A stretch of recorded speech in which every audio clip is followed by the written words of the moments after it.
Bueller. Bueller.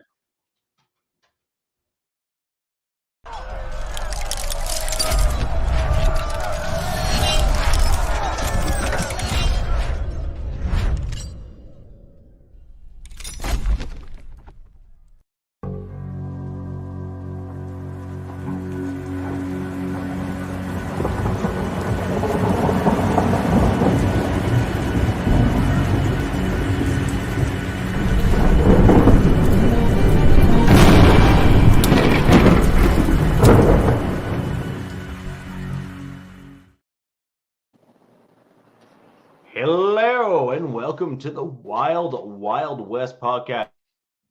My name is Richie Riche of the MHRT Network. Over that away, he is our rep from the Kansas City Chiefs, as well as the refs. If you ask any Raiders fan, we have Mr. Alex Gibbons. We got Alex Gibbons repping his Kansas City Chiefs. You can also catch him. You can also catch him directly after this podcast on the Lightning Fast Fantasy Podcast on Lockdown Defense YouTube channel, and Arrowhead Addict, where you can catch Alex's written content on his Kansas City Chiefs. Down directly below here is Jack Kenna representing his Las Vegas Raiders, and diagonally over that away, you got Robert Garcia repping the almost powder blue and gold Color Rush jersey, all right? That's Timu blue.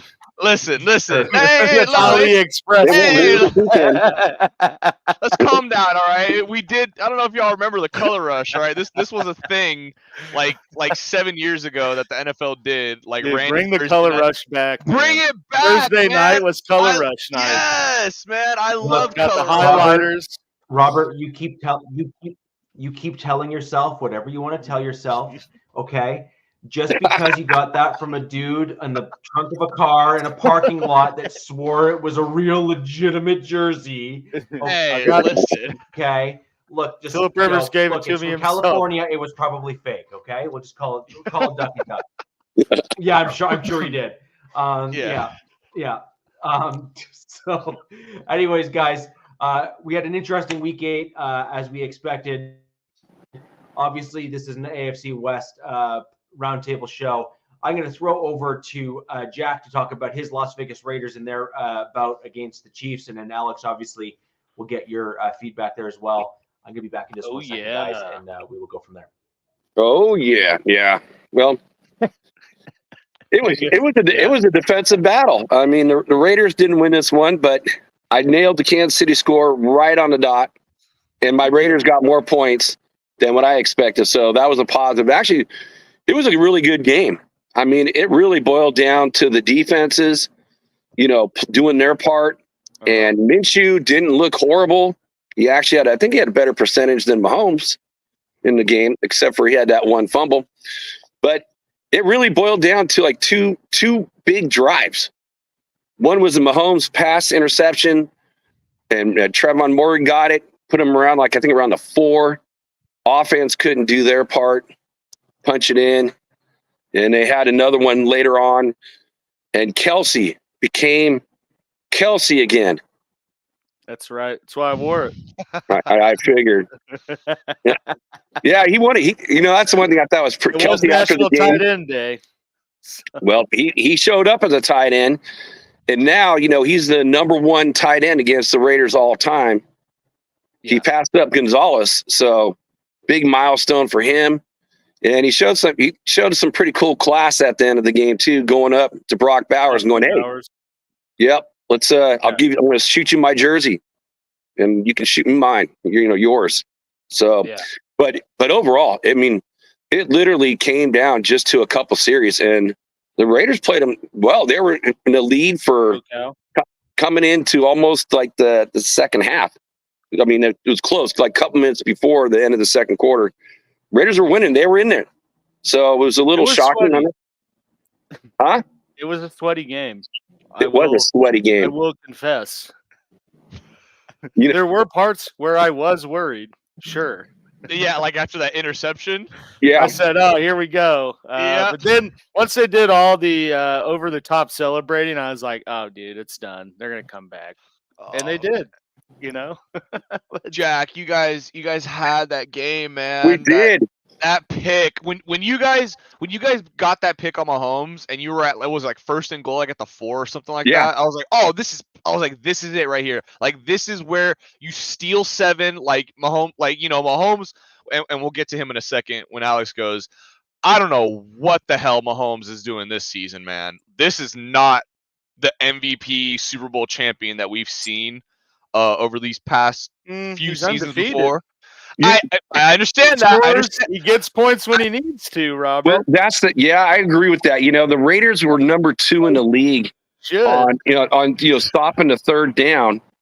Chiefs are number 4, and Mahomes just lit it up on third down. And we talked about this the last couple of weeks. Exactly. You need 3.5 yards. He gets 4, and he's been consistently doing that. He may get it on third down or fourth down to convert, but he's doing it. Trust me. I talked to probably 5-10 minutes last week about. He has literally thrown an interception every game, and some of them are not entirely on him. That one certainly was, and sometimes, and I don't know what it is. No, it wasn't really on him because he got blocked. His hand got hit, and John Jenkins, the Raiders' nose tackle, hit his hand, so the ball just kind of ducked up. So you can't really blame that on Mahomes.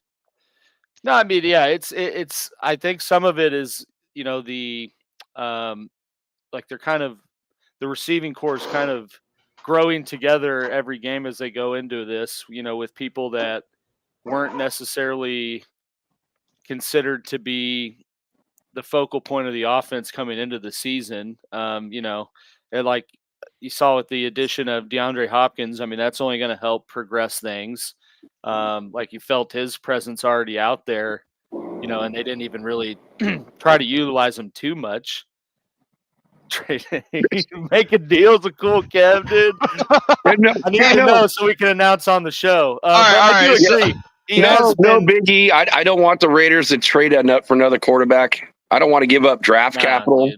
Now is all about. Now it's all about just like building the defense. Developing the young guys they have now. Just riding out this season with Minshew, O'Connell, or Ritter, and seeing where the cards fall. But like I said, going into the game, Raiders defense is legit. KC's defense is legit. Dude, and that's what I was going to say next. Is that's part of I think why we see this Mahomes decline is kind of the identity of this team has shifted. In the last 2 years, where they arguably have the most elite defense, in the past 2 seasons. As I noted on the show last week, they have yet to give up 300 yards passing since the Super Bowl against the Eagles, which is just absolutely bonkers. But then, situations like with that pick, that moment right there is a big part of the reason why they lost on Christmas Day. Throwing a turnover in the negative part of the field and setting the Raiders up basically automatically for a touchdown. And Mahomes did that twice on Christmas Day in the span of 30 seconds of game clock.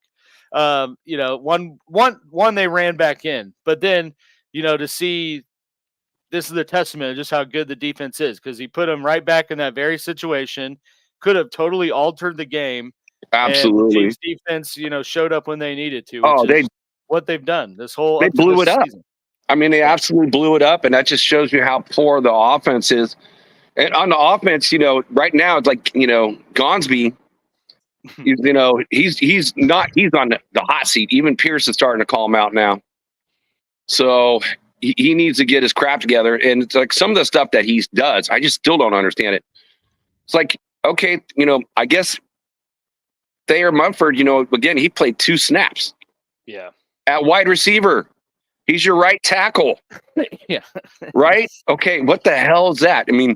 I guess that was a design. The first time they got 7 yards, for a quick pass. And the next one, they fumbled the ball. Yeah. So I don't understand the concept of what they were trying to do. I could see maybe one play. You're going to do some sort of trick play. throw it out in the flat and hope we block some defensive back. But yeah, that didn't make a whole lot of sense at all. Mhm. And then the one thing that was kind of exciting, with Andre James going down, I was pretty happy to see JPJ go in at center. Yeah. And He did Jones play didn't get a well. sack. He didn't get a sack. So I was pretty happy with that. And I think No, the they had Raiders. some good pressures, though. Yeah, I Oh, think they no, only. he did other things. Yeah, I He, mean, they he did got get through the 5. backfield. They did get 5. They got 5 sacks, but they weren't from him. So it was everybody else. But I am kind of, interested in seeing this next week against the Bengals. So Parham came back. James is out. So I would love to see JPJ stay at center and Parham go back to his position from last year at left guard and just forget Whitehair altogether. Yeah. That'll probably be their best offensive line unit they've had for the whole season. That's a I'd Getsy agree with special that. right there. Yeah. No, they absolutely. Yeah, they should do that. Hopefully they do. Because JPJ did look. I mean, that's his natural position. He looked pretty damn solid. So I think I want to say I saw a stat where he was like 38 snaps and no pressures allowed. I want to say, or it was like something like 35 snaps or something like that. No pressures allowed by JPJ. Only reason I know that is because Joel also had 35 plus snaps and pressures. 0 pressures. So they were right next to each other. Yeah, there was a couple of those O linemen on there. Yeah. But yeah, man, I was rooting for y'all. I don't think I've ever was like rooted for a Raider team more than I was last Sunday. You guys 36. And how did that go, Robert? I said 35 plus. I said 30. Oh no, yeah, no, not wrong. It didn't happen.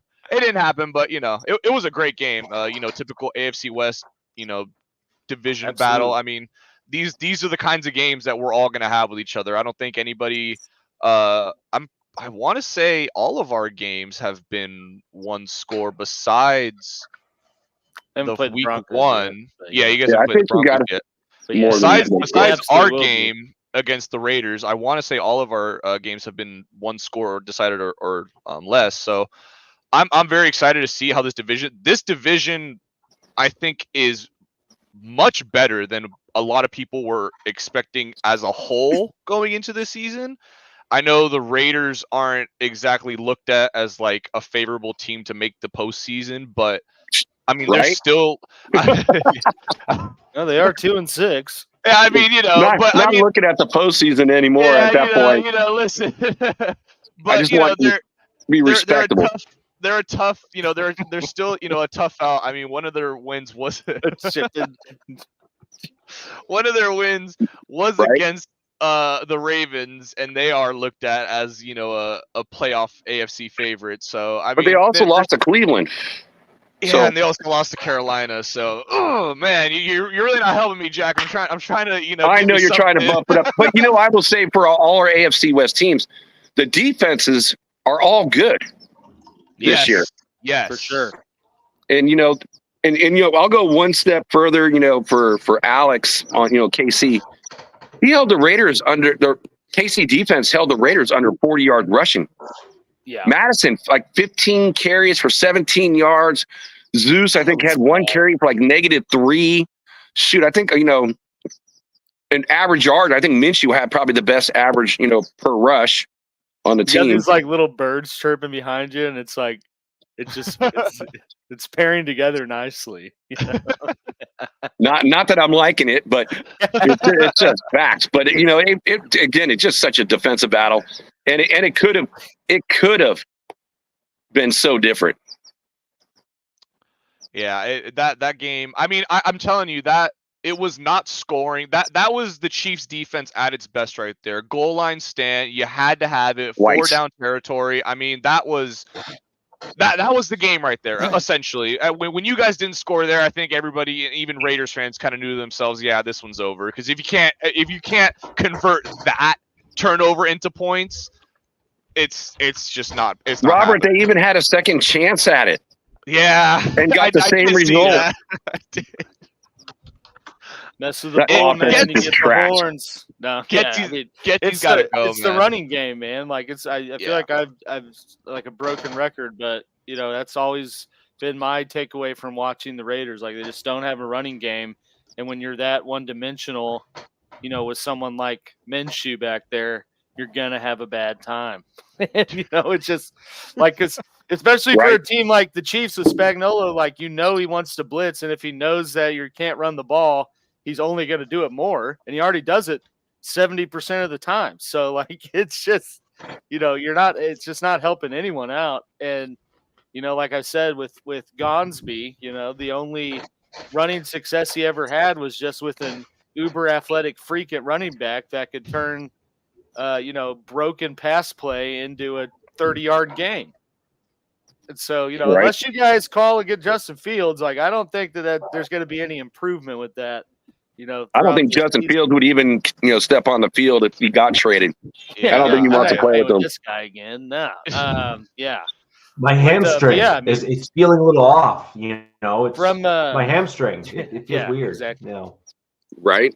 It's funny how all these injuries. Like D-Hop had I think a lower leg injury, was classified as with the Titans, and the minute he lands in KC, he's like Willy Wonka. I'm fine. He's pulling Devontae out. Yeah, Devontae. Yeah, Devontae. Like Deontay Johnson out this last week with an injury, gets traded to the Ravens. Totally fine. I mean, but half of that you have to think is the teams, right? Knowing that this player is going to get traded. I mean, we don't want to hurt our asset. It's probably part of that too. But I mean, it's just funny when you look at it. That's true. It's just funny. But yeah, man. From the Chiefs' perspective, like I said, I mean, that game went about as I said it would, and be a one-score close battle. I think we saw a little bit. Honestly, I was pretty relieved leaving the game, saw a little bit more out of the passing attack than we have, and I think part of that can be attributed to adding DeAndre Hopkins out there. Because even when they weren't, I mean, they used him as a decoy at times, but it definitely opened things up. As evident, I mean, Kelsey came back to form a little bit. Worthy, I mean, had a lot more opportunities, I think, getting open from DeAndre Hopkins. So, excited to see how that continues to progress. But I mean, you saw good things with that. I mean, the turnover thing is still certainly room for concern because it happens every game now. But yeah, I mean, as long as the defense is playing the way that they do, it's tough. I still don't understand how Kelsey just continues to do it against my team. They can't do it against any other team, and I got a good defense. I really don't know. I think he just gets fired up, 10 man. catches, 97 yards, and a touchdown. I mean, on that third down, did you see? Oh, my God. Got it, and he goes right to Jack Jones. He's like, all that talking. Yeah, right? I was like, I love that. Oh, man. Yeah, I mean, I don't know. Kelsey is just, for whatever reason, seems to be able to perform in these AFC West games, and just he like has his historic opponents. He always does good against. I mean, I don't get it. Some of that may be because of Hopkins, though. I mean, pretty early he was wide open, and then if you go back and look on the play Mahomes threw to Worthy for the third down conversion that he kind of like high pointed and then got knocked out, DeAndre Hopkins is wide open over the middle. Like, if he was 5 years younger, probably would have housed it. But so, I mean, I think things are only going to open up more with that addition, as well as, getting Pacheco back with the effectiveness of Kareem Hunt. I mean, they're maintaining the status quo to get healthy is seemingly working out right now. But yeah, I mean, the turnover thing, certainly something to be concerned about. So who's your number 13? Yeah. He's a safety. Oh, Cook. Is he hurt? No, Hicks. I don't think so. All I know is that Minshew laid his ass out pretty damn good. Yeah, I think he's fine. Yeah, but I guess going into what DZ said, they only also further added to the team, trading for Josh Uche from the Patriots for literally nothing. What the hell, Patriots? What Bill are we Belichick doing? Right after fun LeBron stat on Uche. Yeah, I did dig into it after we traded for him. Since 2022, he is the 5th in the NFL in pass rush win rate. So, I mean, that's definitely a Veach stat that he values. But like Belichick said on, it was McAfee right after the trade was announced. You know, like he's like, I think Uche's a tremendous rusher, and unfortunately just not getting many opportunities with the Patriots being so far behind in every game. So yeah, I mean, to add someone like that, it is a rental. I mean, he signed a 1-year deal, so it's, you know, whatever the 9 games they have left. But yeah, I mean, that's the types of moves, you know, we've seen Veach make in the past, and you know, I think that's who's on contract year on your team. I think Nick Bolton and Trey Smith are the. I'm just asking on the edge and on the line, like on the edge. I don't think anyone. Menahue, who's injured. Well, free agent. What about Hunt? Hunt's gonna be a free agent, isn't he? Kareem? No, he's talking about the D line. No, what I'm trying to look at is, I'm looking at Uche and I'm saying, like, a lot of times when you trade for a guy on the cheap, you're going to look at him compared to somebody else that you have on the roster. Yeah. Bringing him in the way you guys have done, right? And you guys might be looking at this. I'm not trying to project or steal your thunder here, Alex, but it's just, you know, it's not an uncommon, let's put it this way. Good teams stay good for a little while because they're managed well. The Chiefs are clearly managed well. Let's just call it plainly. And it pains me greatly to have to say that aloud, okay? Like right. Big time, okay? Yeah, I mean, I'm glad you said it. I didn't. Menahue and Mike Dana. So I mean, those are both. Menahue's hurt right now. So I mean that they bring that depth in for that. But yeah, I'm sure they're probably evaluating the two and What's Menahue's current contract? You know, it wasn't. I mean, it was what I'm looking at it. 2 years, $16 million. I mean, it was pretty. But he was like a Veach signing, like. He got signed from the 49ers, and the big stat was like, you know, he had like an 80-something% pass rush win rate, just like was behind Bosa and Chase Young and these other guys. Cool. And then, I mean, comes in and performs. So, like, I mean, he knows what analytics he looks at, what he values these guys. But yeah, I mean, hell of a move to make. So what about a 2-year deal for Uche? Assuming he plays pretty well for you guys this year. 2 years, $20 million. You allow the dude to make $10 million a year, which is pretty cheap for a decent, even rotational pass rush guy. Yeah. That would certainly be a favorable contract, and I could see someone like him doing that. Assuming he outplays that contract, he could be an excellent 2.5 year rental for you guys. And then maybe even trade him to a team that would give, if he's playing well, like over his skis in terms of contract wise, and then compare him to the other guys on the roster. I mean, it's one of those things that pisses you off as like an AFC West rival, which is the rich get richer because you got other guys on the team that are showing out too on the edge, right? Like when you get D-Hop, it's not like you don't have other talent on your D line. It's not like they already didn't have an elite defense and they just added to it. So yeah, exactly. It's pretty sick, pretty sweet when you look at it. Yeah, I mean the Chiefs are definitely all in this year. We all know that they're going for history. They're going for the 3-peat. So they're gonna do everything and anything to solidify that. And they're bringing in Uche is just a smart business move. Oh, 100%. It's just smart. Yeah. They're playing to their strengths. I mean, anybody would want to get him on the cheap, but it just makes even more sense for the Chiefs because they're going for this 3-peat. And like you said, Rich, if this is somebody where like they re-sign with like a 2-year cheap deal and he balls out, you can end up trading him back to another, team possibly down the road and make those picks back maybe in then some, twofold. You could maybe trade him for like a 4th round, maybe a 3rd round pick, depending on how well he's playing. But yeah, how old is he? He's not that old. That's 25. Yeah, 20, oh, he's 25? Yeah, that's the other thing. Dirt cheap. So he's 25. He's 25. He'll be 27 by the time, like, let's just assume at the end of a 2-year deal, he'll be 27.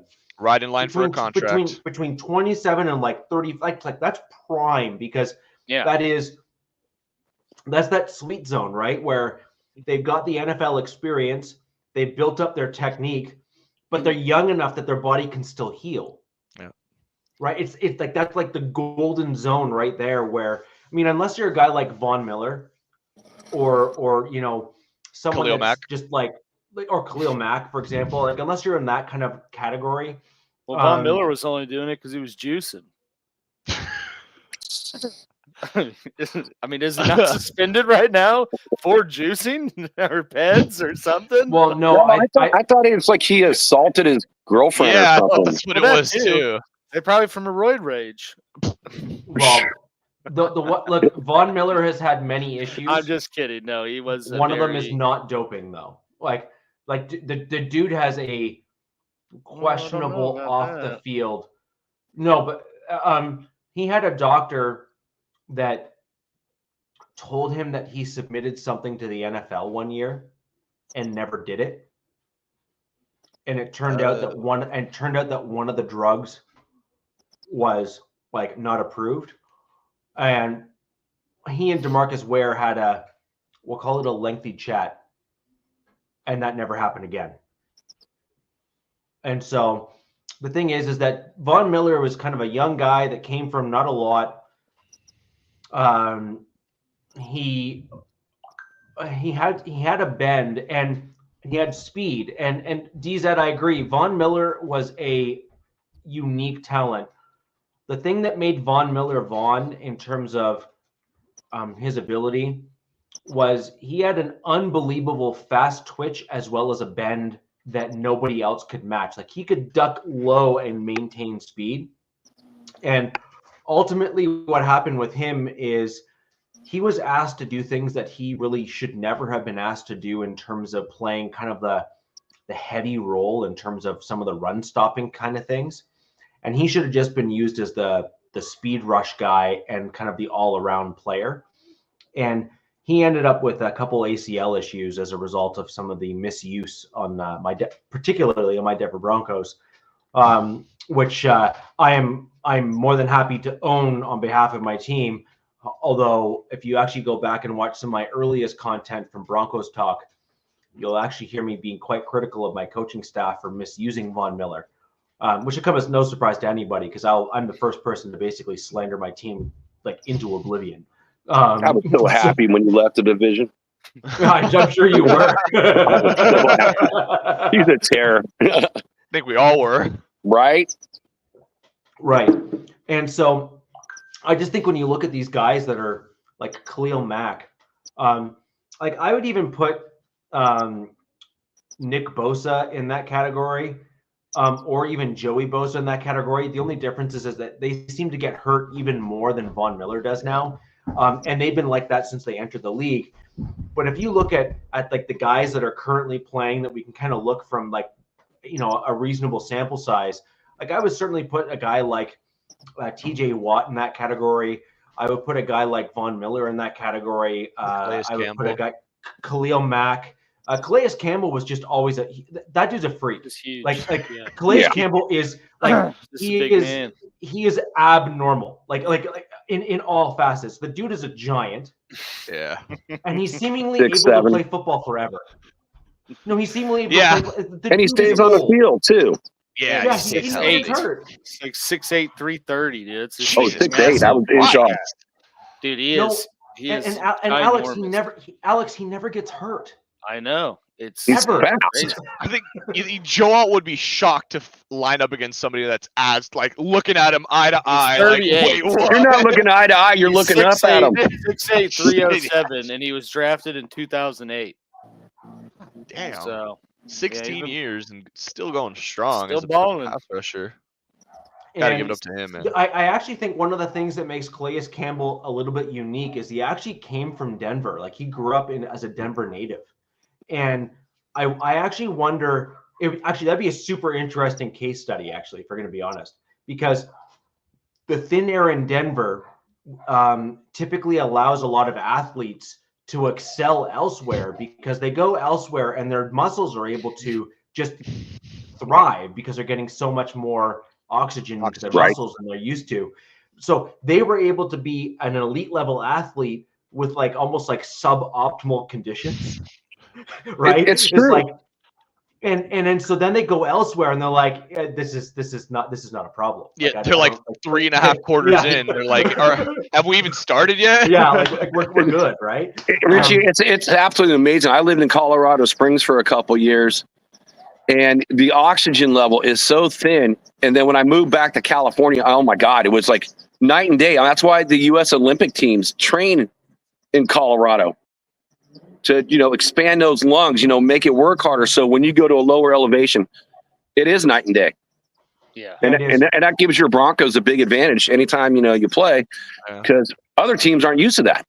But when you go outside of, Denver, go to Las Vegas, LA, KC, not having that elevation, that is a big boost. I'm at even a worse disadvantage where I'm at here, because I live up in like the north part of Canada where it's like me and forests everywhere. I thought you were gonna say you and like 4 other people. Well, there's that too. But the thing is that I'm at a lower elevation and it's basically completely rich oxygen air because of all the trees and all the nature and all the wildlife. And so when I went to Denver, there's actually I walked to the stadium because I was like, I'm in great shape. Like, why would I drive? Like, this is stupid. And on the way to the stadium, you kind of go meandering up and around and kind of go up a hill. And it's a good like 2-3 miles or 5 miles from where I was. Damn. I did the conversion. Jeez. I did the conversion for you Americans just to help. About 10-ish. So anyways, I made it to the stadium, and by the time I got there, I was like, I feel like crap. Like I literally felt like crap. Like I was like polluted American air is what it was. No, it's just thin. It's super thin, and like my body was like, I was not used to that at all. And I was getting to the stadium, I was like, I was like, this is awful. Make it stop. So I'm sure Richie and Alex, you guys probably have basements. Yes. Yeah. Okay, and I know Robert doesn't. We don't have basements in California, but I was at 7,200 feet, and you would just walk up the stairs, and you can feel the pressure just change. And you get up to the top stairs, like, damn, I need to take an extra breath. I mean, that's just the way it is. The way it is out there. I've never been in like. Damn. How many steps you got, dude? Jeez. I've never been out to like Colorado or Denver area, so I don't really know what that elevation is like. I'm trying to think. Like, I don't think I've really been anywhere where the elevation is different. You can't simulate. It is different. It is just straight different. I'm like trying to imagine. No, but like I've been to BC a few times. I've been to BC a few times, and you go up to the mountains up there, and you can start to feel like the thinness in the air and whatnot. But Denver is even a different beast in and of itself, just because the natural elevation is high. Mm-hmm. Like not even, ignore the mountains. Just the natural baseline elevation of the city itself is high. So it's a different beast in and of itself, just because of your baseline. Look at Mile High Stadium. I mean, it's not on a mountain or anything. It's on flat land. And you go out there. First time I flew out there, I'm like, man, did I go to Kansas? I'm like, it's all prairie land, and like, you don't see a ton of mountains unless you're looking at the Rockies. But yeah, it's just straight up the elevation. It's bizarre. You'll get headaches. You'll get dehydrated easier out there. You get dehydrated so fast. I was drinking liters of water. Sorry. I realize that's metric. Yeah, I realize that's metric. I'm sorry. Right. Gallons. We only know 2 liters. That's it. Sorry, gallons.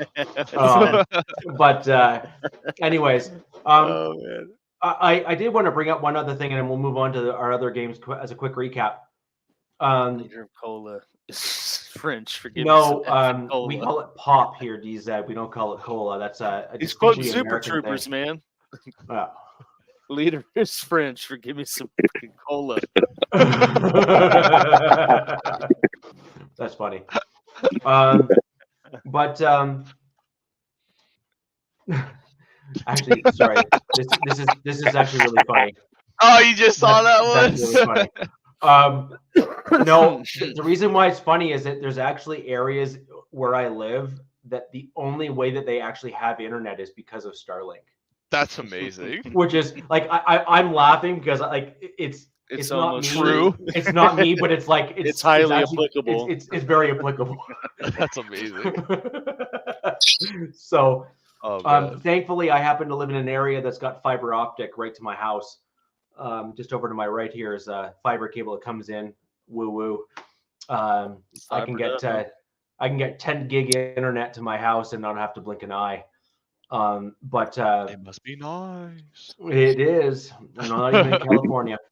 And so, anyways, I did want to bring up one thing, Alex, and that is there was a controversial call that happened in that game with the Raiders, and that is the roughing the passer on Patrick Mahomes, which I'm sure the collective Raiders fans that are with us this evening, as well as those who are going to watch after the fact, will agree with me that I believe the Kansas City Chiefs need to remind both themselves and the refs that you play contact football. And there's the word contact that happens at the front of that particular phrase. And that just because your quarterback got bumped by another player, or maybe they farted in his general direction, I don't know which, that does not constitute a roughing the passer call, despite popular belief clearly amongst Kansas City ownership as well as the refs. Yeah. What say you? Okay. I don't know why that it's Really like put him in the corner there, Rich. That getting called. I mean, I don't disagree with what you're saying. That I didn't think that was roughing the passer, but in today's game, I mean, we've seen calls like that happen before. If your name is Patrick Mahomes or Tom Brady. That probably played a part of it too. And like I'm not gonna deny that definitely looked like Mahomes flopped a little bit, probably to get a call. A little bit. Hey, whatever. They were penalized more than the Raiders, so well they did, but they also did more. That. But at the same time, like if you're a defender, like you already know, like this has been an issue for 4+ years now of like you got to land softly on the quarterback if you're going to hit him, like maybe be a little more aware than to just run into the back of a QB, whether it's, I don't think that was to the level of a roughing the passer, but like, why put yourself in that situation? It's not like this is a new rule that just happened or anything like that. Do I agree that should have been called? Like, no, that's not the way that I played football. Like, it's happened, right? But like, it's a call that happened. Like, it is what it is. I would say the same thing if that was Chris Jones. I'd be like, dude, like you're a large man. If you even bump the quarterback and the ref sees a glimpse that looks like they're falling, they're going to throw the flag. Like, do I agree with that? No. Does it suck? Yeah, but like it is what it is in today's game. Well, Jones could have pancaked you, Jack, and it wouldn't have been called. Jack, I have a bit of an issue though with your team though. And before you tell me what that is, I got two other points for that. So there were two non-calls. This is Patrick Mahomes running and when he's scrambling, he's going past the line of scrimmage by about a foot and then throwing that ball, and they would get a couple receptions, first downs off it. Those weren't called back. And I will say there was one play with Trey Tucker where he caught the ball. He did step out of bounds, and they didn't call that either. So I'm going to call it both ways and be honest about it. I have an issue with the Raiders in the fact that if you're about to bump into the quarterback and you realize that you can't stop, Jack, your team needs to own it. Your team needs to just put some flags on them or something. Just lay into it. From the league. I did not know where you were. If you're going to do it, I knew where he was going the minute. Entire body weight, turn his neck, poke his eyes. I want to see this. I want to see the Steve Austin Richie spin around. Is from the Greg Williams coaching tree. Well, funny you should mention that, Alice, because man, were the Saints in some hot water this past weekend over some they pulled with Herbert. I guess that would be kind of. That's more of the owning it. I think Richie was getting at. Yeah, and I completely agree. But I guess I know I wasn't here last week. No, you were unfortunately- not. Yeah, you were no, mentioned several times. Yeah, because Yes, they I did know. lose. Yes, they did lose. So I wanted to talk about that just a little bit. They did and win out, like you said. Yep, they did not pull away with the dub like I anticipated they would. So obviously, coming out straight and saying it, the biggest reason for that loss is what I've been saying all year that the Chargers cannot do, and that's turn the ball over. I mean, you did force one, but it was kind of negated because you then turned it right back over on the return, and it was Tier Tart, which he's a tackle. I mean, the dude is never supposed to. These guys are never supposed to get interceptions, but that's also why you should really just, as soon as you feel any little bit of pressure, just wrap up and fall down. Like, don't try to make anything crazy. Like, the turnover in and of itself is huge. I mean, that where he was when he lost the ball. I mean, we were probably already in field goal range, so that's at least 3 points off the board, but you don't know what happens. You could get in the end zone, but at least 3. And then Jalen Reagor, practice squad activation before the game. Great catch, and you got to complete it, dude. You got to complete the play. It's unfortunately, you look back at it, and it's a great catch, but it's not a great play because you undid it all in one fell swoop with fumbling it. And to just make matters worse, you fumbled it with the ball in your right hand towards the field of play. Put that ball in your left hand, make it go out of bounds. That's one of the first things they teach you as a receiver, as a ball carrier. Take that ball and put it towards the sideline, because the sideline is your best friend in that situation. And I mean, unfortunately, that was the game right there. That's 6 points, and those 6 points, I mean, if we get those, we have the game in our hands. They have to go down and score a touchdown on us in that final drive. I don't think they do, because, again, our defense has been playing lights out all season. We're still the only team in the league to have 20 points or less from every team we've played so far. We're number 1 in points allowed per game, obviously. So, yeah, I mean, in that game, the run game wasn't great, but Herbert balled out, so it didn't need to be. I mean, he threw for his season high 350 yards, essentially. Yeah. Yes, DZ. I'll get into that a little bit more when we get into the Saints game, but I'll stick with I'm gonna stick with the Cards game for now. So yeah, run game was obviously not great, but it didn't need to be. Herbert, was just airing it out, and he should have against the worst pass, or one of the worst pass defenses in the league. The Cardinals have. So I wasn't really surprised by that. Yes, Rich? Point of contention, I do want to make sure that it is known that I did call your loss to the Cardinals. You did. You most certainly did, and I will give you credit for that. You did call it. I will give you props for that. I will say, though, if you would have told me that those were the 2 turnovers we would have had from our team in that game, I would have been like, well. Oh, dude, that's a bridge too far for me. I simply just look at the general. No, like, look. Yeah, no, that's fair. That's fair. I will give myself credit where credit's due, and I will critique myself where I believe I need critique, which is I simply look at the overall composition of the various teams. And I look at the types of players on each side and all that kind of stuff. The fact that I've called my Broncos over these last years to be a dumpster fire and been right, it's not like it's a point of pride for me. It's not like I'm saying, yes, this is fantastic. Yes, my team sucks. Like, no, this is not something that I'm looking forward to having to say aloud on, the airways of YouTube and live on the internet in infamy. But that doesn't change the fact that I've been right more than I've been wrong about my team. And I call other teams the same way since I've been doing this show with Alex and others, right? Which is like, I'm simply looking at the way that our teams are comprised and compromised and together. For example, I actually picked my Broncos to beat your Chargers against when we played you guys the first time. And you saw what I was comparing at the back end of that game, where we literally almost came back and tied the game. Like, it was like that close, right? Now, does that mean we won? No. Does that mean that I should say, oh, wow, look at this? No. But the point being is, when you look at how our teams compared, I was like, that's what I saw in my team is what you saw at the end of that game. And that's why I was predicting my team to win.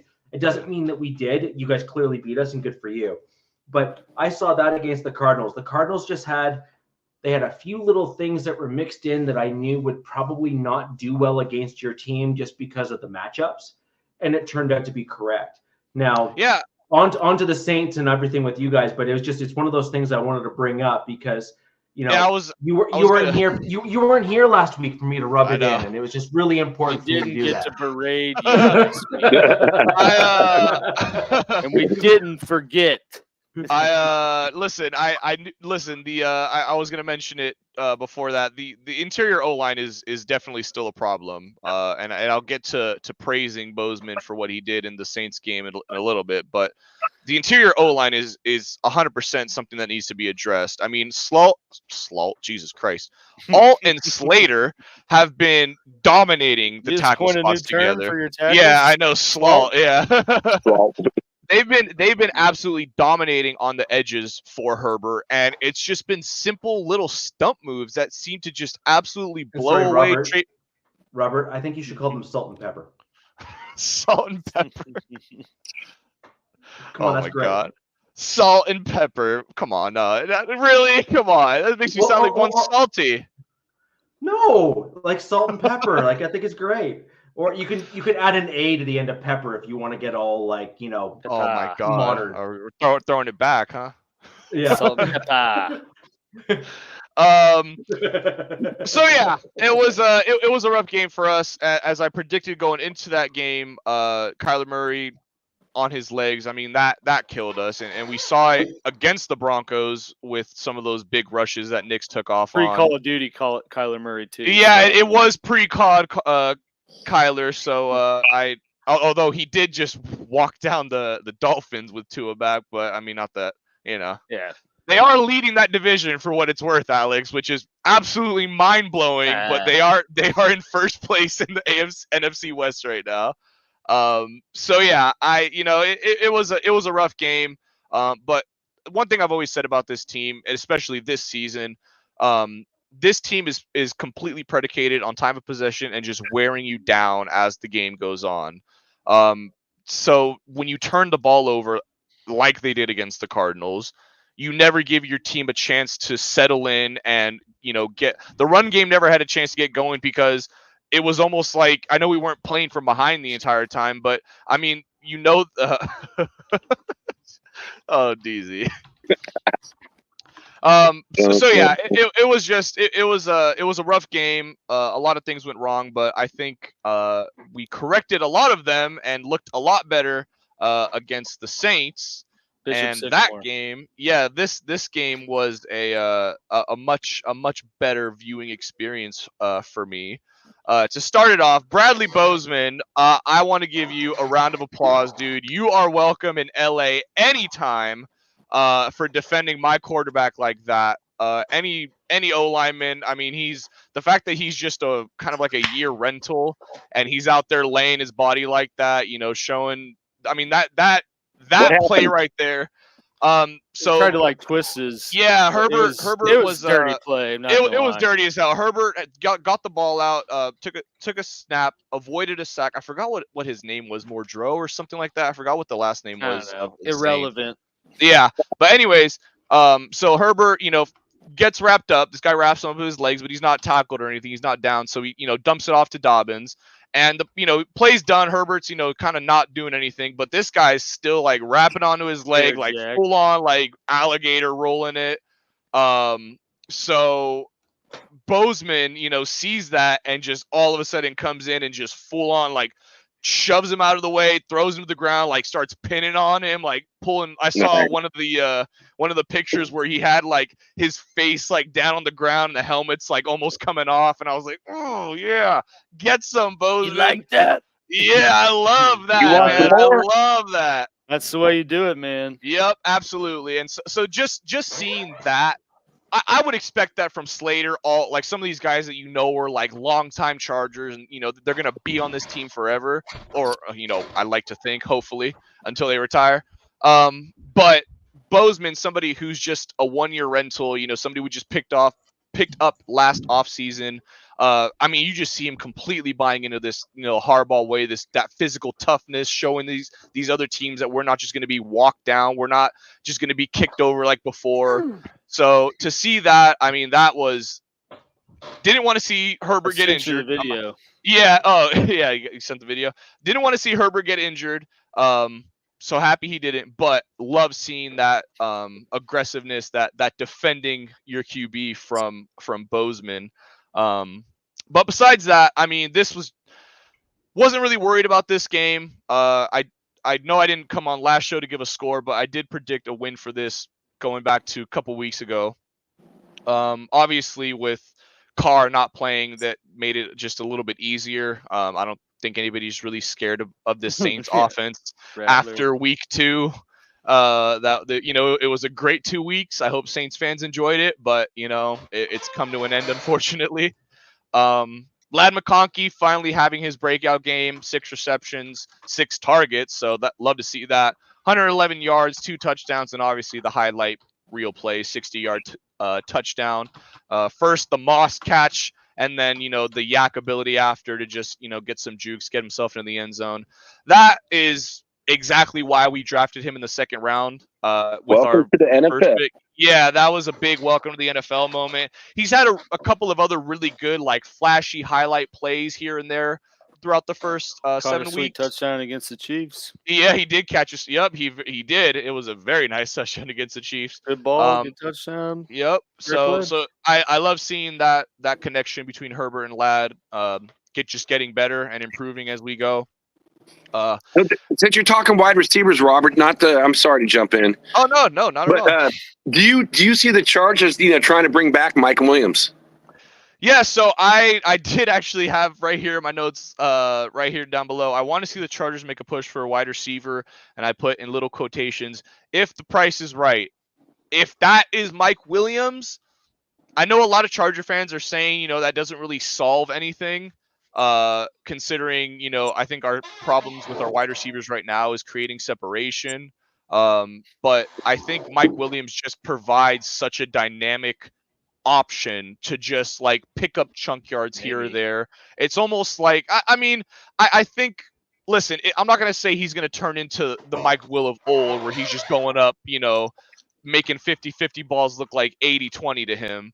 But I think just the leadership of already being with this team and getting drafted by this team and just coming into that locker room again. Obviously the familiarity and connection with Herbert. Like, I think there's just a lot of things that make sense to bring him back again if the price is right. Yeah, listen, should be right. At this point, he's not doing anything with the Jets. Yeah, I feel like we should definitely be able to get him for very dirt cheap, considering the Jets should be on a fire sale. They can't. The Jets won't be on a fire sale, but they will trade him now. Point of no return, man. They can't be on a fire sale. They're either turning around or Rodgers goes down with the ship like the Titanic orchestra. He just plays his little ass into irrelevancy. Oh man! And Jets could lose every other game of the year except for I want them to have one more win.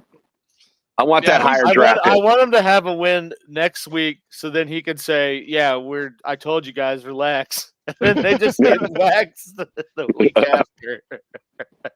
Oh man! They just need to get Jordy Nelson. Like I said, if they get Jordy, it's a wrap. Yeah, they get Jordy. Yeah, they already had Jordy. So this is an interesting question, just because of the trade deadline coming up, and I think this is relevant to our teams. And then I'll get into the Broncos recap this past week as well.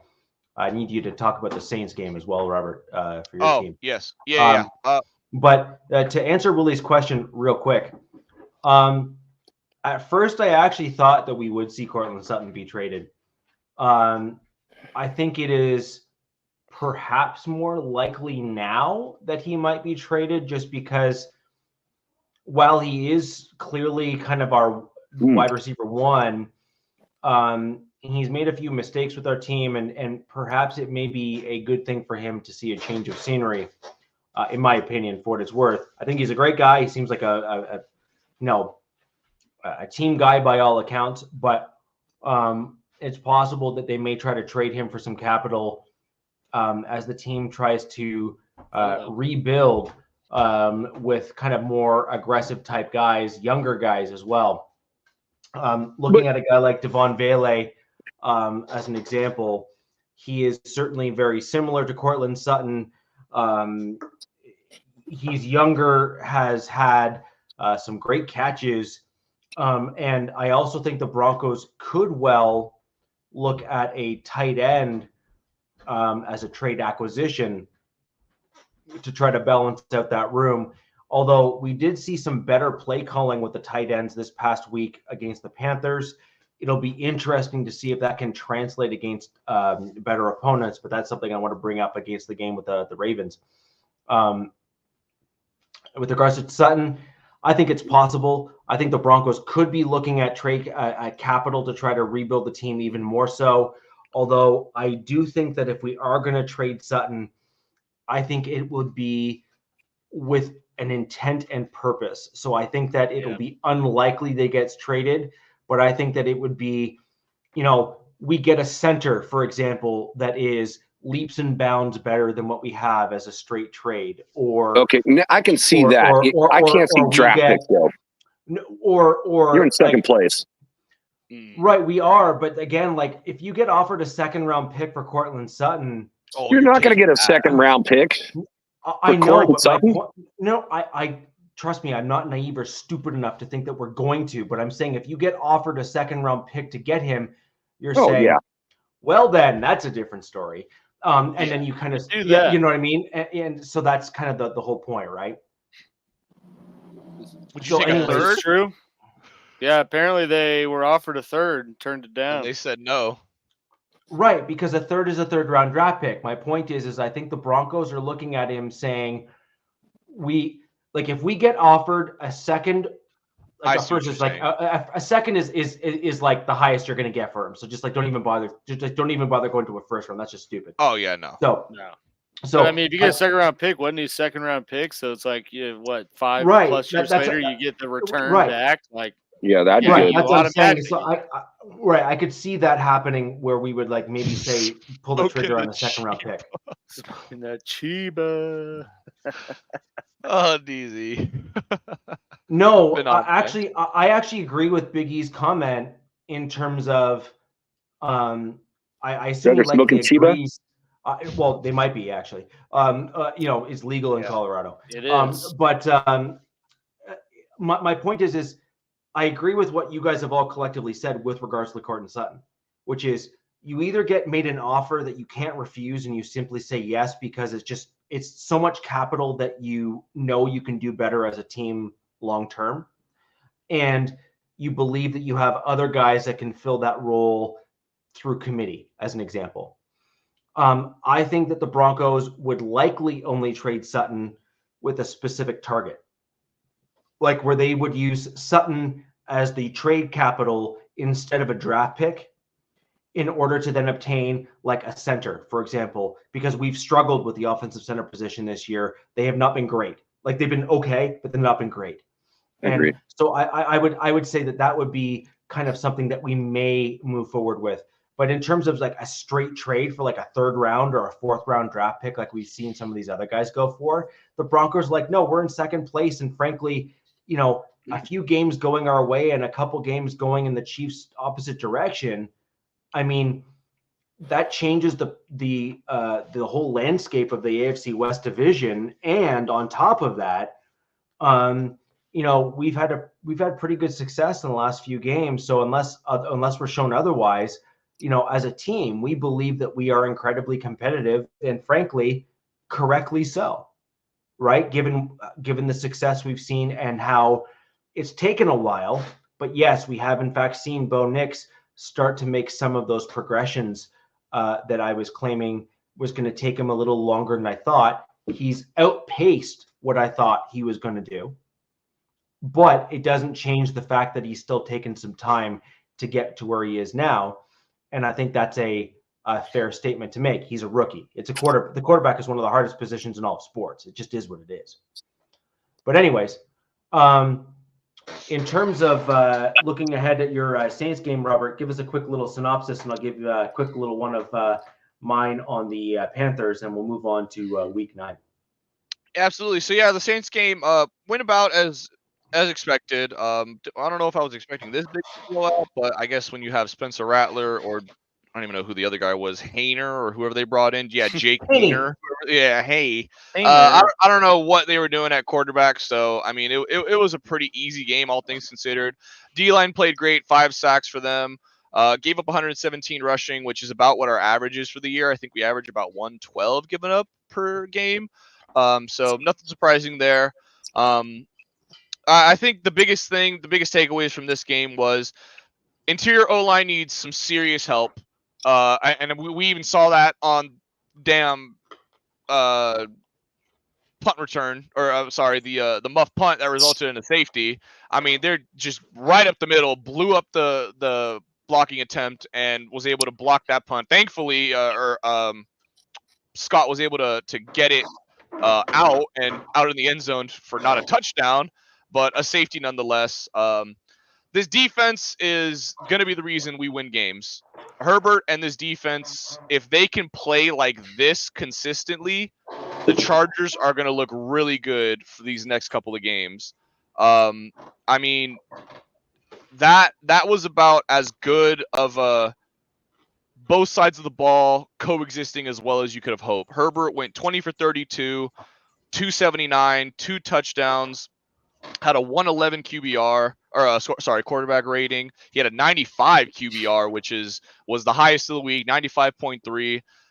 Herbert's just been absolutely electric, no pun intended, over these last 3 weeks. I mean, he's second in the league in touchdown interception ratio. Him and Josh Allen are the only 2 quarterbacks that have only thrown 1 interception each, are tied for the lowest. I mean, isn't that incredible though? That I know. For Josh, I think that's more surprising than anything that Josh Allen leads the league in touchdowns. Right. I was listening to what you're saying, and I was like, yeah. I was like, wait, Josh Allen? Sorry, what? And I mean, his is 14-1. Herbert's only 8-1, but obviously, Allen is basically that entire team. So if he doesn't do good, they don't do good.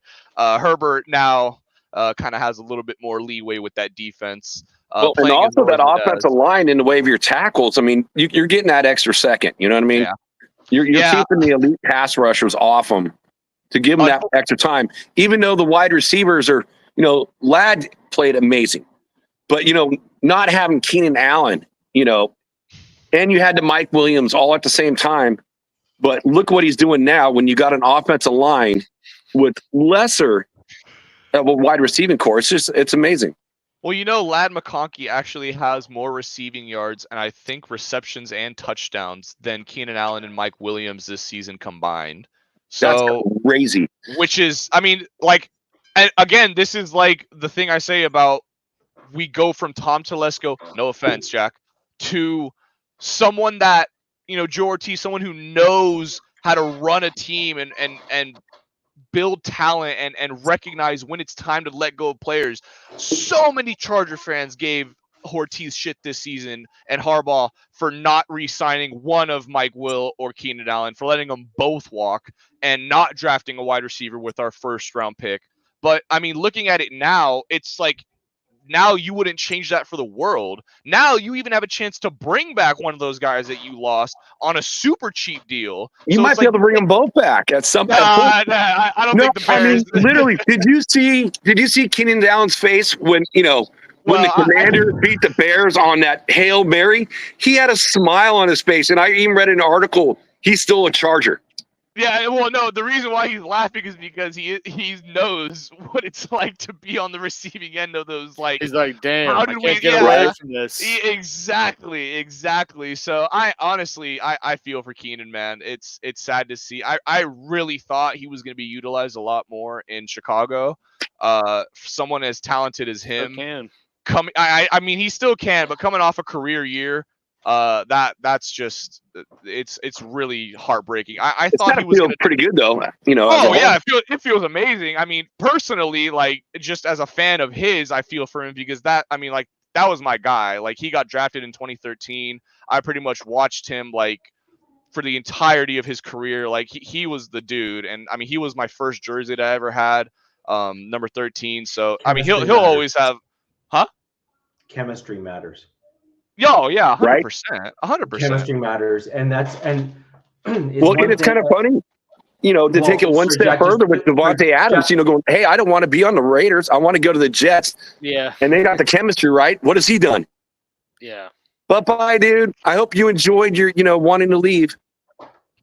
Well, I think with Keenan Allen, I think the problem is that he and Herbert had an established connection. And so Allen knew that if he did X, Y, and Z in certain scenarios, that Herbert would always look for him. And he would often get the secondary, tertiary, and or the dump passes that other guys would often get. Problem is, he's not moving to another team just to get the bag, fine. But what's it good for? Yeah. Like, what's it good for? Like, if you're not getting catches or stats, everyone's going to look at you different, and they're not going to look at you in the same kind of upper tier, or at least in that same high regard that you had with Chargers fans. And because you're starting from fresh, so you got to basically remember back to your rookie year and say, I got to do the same thing over again. I'm going to go over to Alex and his guy in Tyreek Hill. He's really one of the few guys that has traversed teams and has basically gone over to the Dolphins, and no one's looking at him as saying you're the problem. Yeah. Right? Like, he's not the problem. Like, he is definitely not the problem.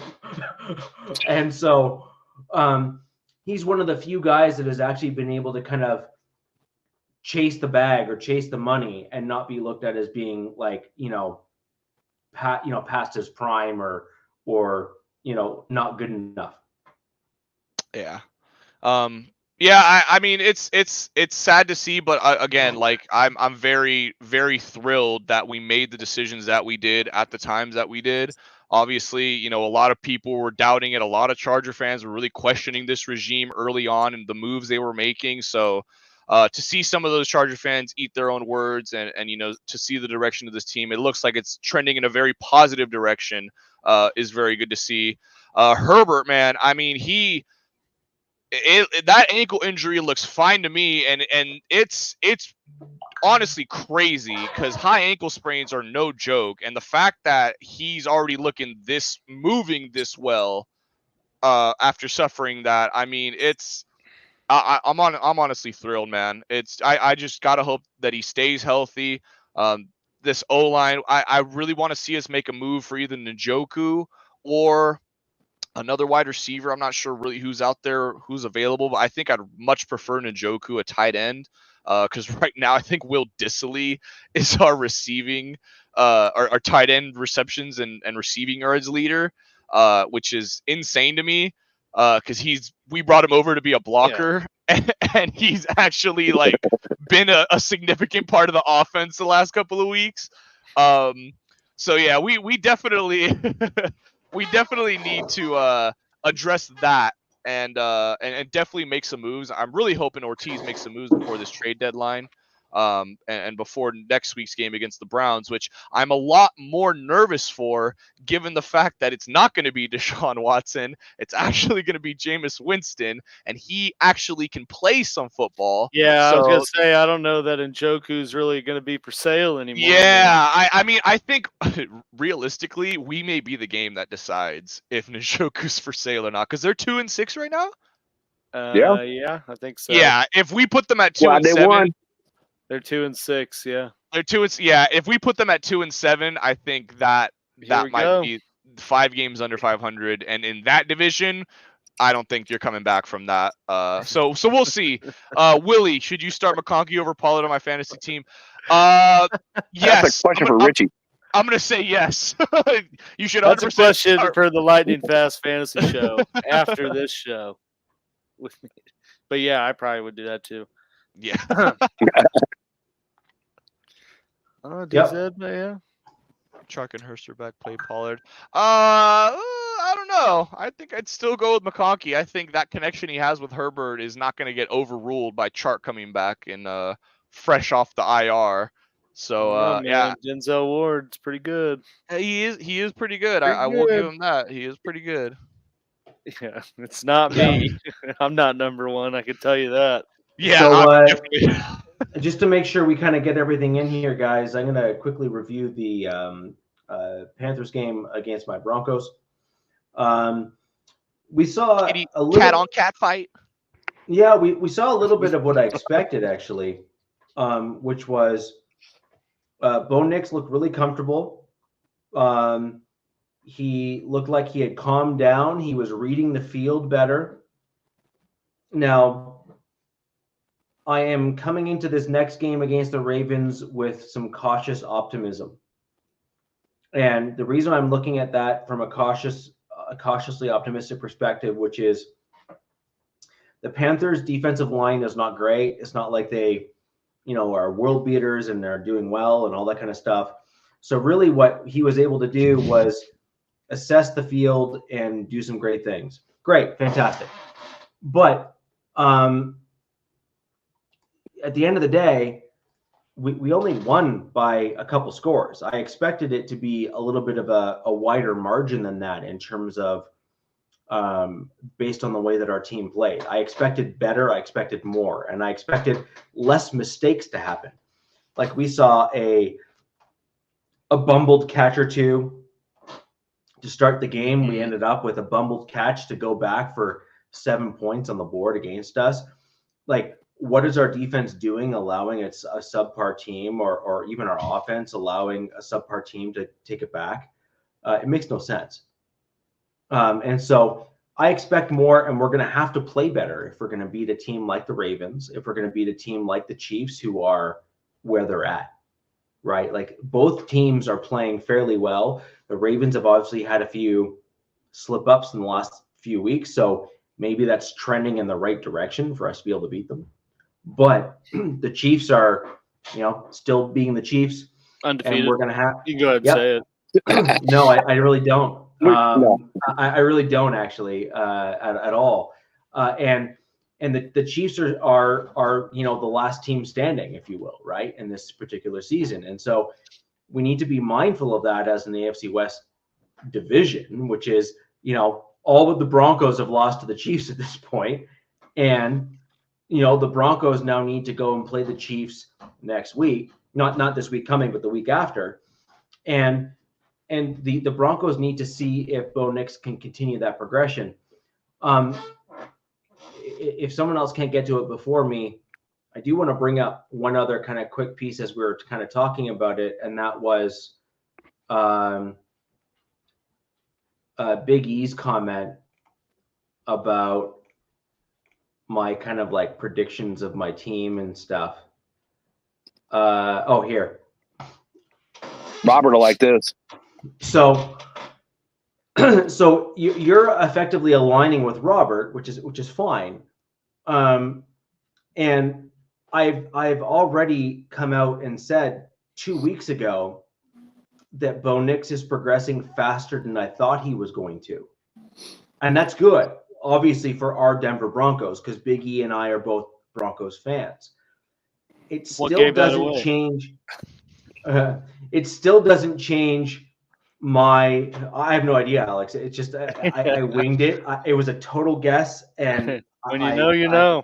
I get it. Yeah, when you know, right? But obviously, as both Broncos fans, like, I don't care how the team does. I just want the team to succeed. But I still am not convinced that Bo wouldn't be where he's at if he was delayed. And I'm going to adjust where I was at the beginning of the season, because I think Bo Nix has progressed faster than I thought he was going to. But I think we could have won the first game or two of the season with one of the other quarterbacks on our roster playing, especially considering we didn't lose by 3 scores or something stupid. And also, some of those games that we did lose in the early stage of the season to get us to our current record were actually caused by stagnation on the offense. And I believe that Wilson or Stidham could have likely progressed us at a faster pace. Now, could that have been at the potential detriment of Bo Nix? I suppose it's possible, because he's certainly progressed faster than I would have expected him to. And is that going to be better for Bo Nix long term? Maybe, but we don't know. because there is the Josh Allen second-year jump that we saw from him, where he kind of started off mediocre and then literally became, the quarterback that we now know. Josh Allen, yeah. Yeah, like the Josh Allen. But there's also plenty of quarterbacks that have had a first year, oh my gosh, I can't believe the thing. Like, I would argue Kyler Murray is kind of in that general. CJ Stroud. CJ Stroud is not the same guy that he was in his rookie year. Like, he's certainly not the world beater that we expected him to potentially be. Both his starting wide receivers are out, so yeah, that's a tough one. That's fine. And that's fine, but the really good quarterbacks, like the ones that are true difference makers, take the extra time to go down the depth of the roster so that they don't put themselves in those situations. And I look at Tom Brady and I look at Peyton Manning and I look at even like a Ben Roethlisberger, for example. Like, Mahomes. You can say Mahomes, although he's kind of had some issues with some of the interceptions and stuff the last little bit. He won a Super Bowl when his receivers led the league and dropped passes. How much more do you have to elevate trash? Well, there's nothing else that can be obtained. Mahomes is Mahomes, actually, that's where I disagree. I actually think that your run game played a huge role in that year for you guys when that happened. But your quarterback is just fine comb it through all of this. And we can't say Tom Brady is rookie year because he was a 6th-round draft pick and you had Bledsoe. No, you can say that with a lot of the guys. Peyton Manning, he won because the Broncos had a good defense. I got a question for you, Richie. So, do you think if you would have done what you said in the beginning of the year and start either one of those, Wilson or Stidham, would you have that record that you have now? I actually believe that we could have ended up with a slightly better record. No, you shut the hell up. Richie, my guy, there's no way you actually believe that. No way. I do. I do.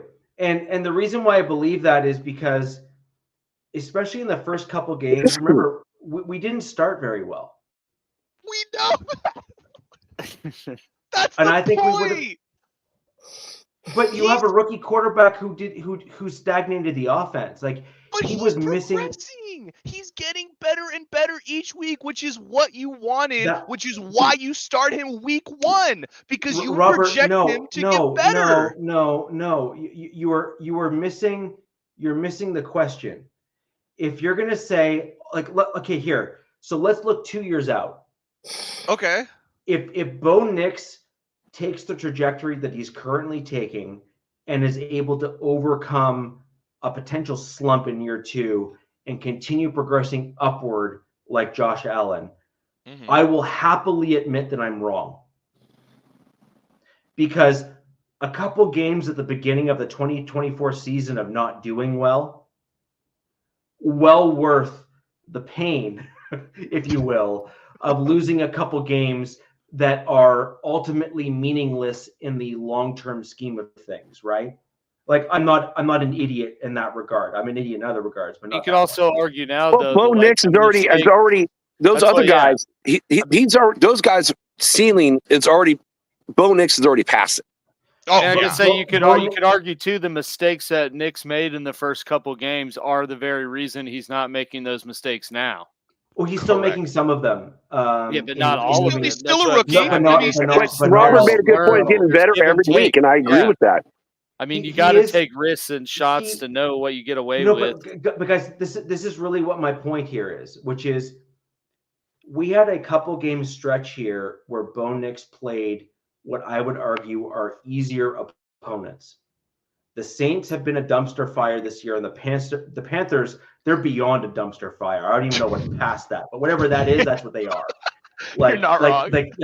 Like the dump is on fire, right? Trash. That's the Panthers, right?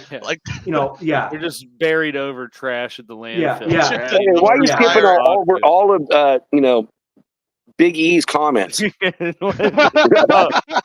was gonna wait. I was gonna get through. Right. Big ego it and is, like, man. I suppose, like a typical American, you're repeating yourself twice in hopes that you're right. But anyways, like You did it I 3 don't care times, what it is. actually. Oh, great, fantastic. But That's the American way, dude. Plus yeah, the size. American way. Say it enough times and hope you browbeat someone into agreeing with you. That's I an guess, extra right? large meal deal on the comment. Yeah. But my point is, guys, is that when you look at where Bo Nix is now, in the scheme of things, if he continues Yeah, I love the Bo this, Jackson. Absolutely. if he continues this trajectory that you're seeing right now, and it continues past this year, I have no problem admitting I was wrong with sitting him. However, like at all, because in the scheme of things, you want the long haul trajectory of the positivity of your team. Like, it's just that simple. Like, I don't care if we lost 3 games at the beginning of the year because Bo Nix was learning, if it means for the next 10 years that the dude's a franchise quarterback and loses 10 games like clockwork. I couldn't care less. But my concern, and I still believe it's a valid one until I'm proven wrong, which I'm happy to admit if I am proven wrong, is in the early stage of your career, as you're trying to learn the nuances of the game, what you don't want is those mistakes to hinder your long-term success, not short-term success against 2 weaker teams, your long-term success.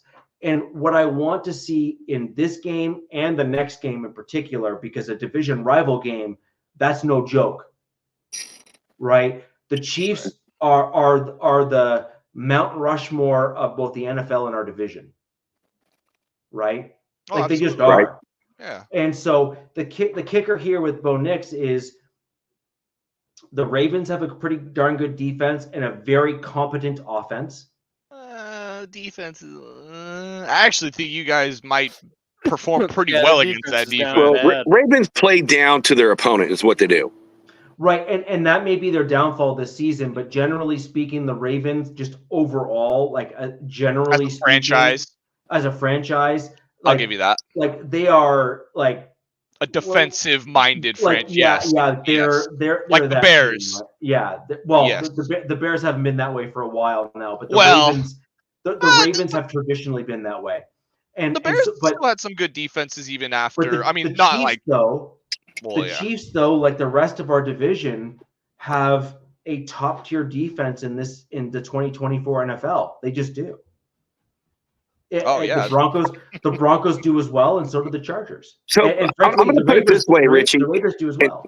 And I'm going to put it this way: the Raiders could have won this game against the Chiefs, but the Chiefs defense on 2 first and goals, first downs, stopped them.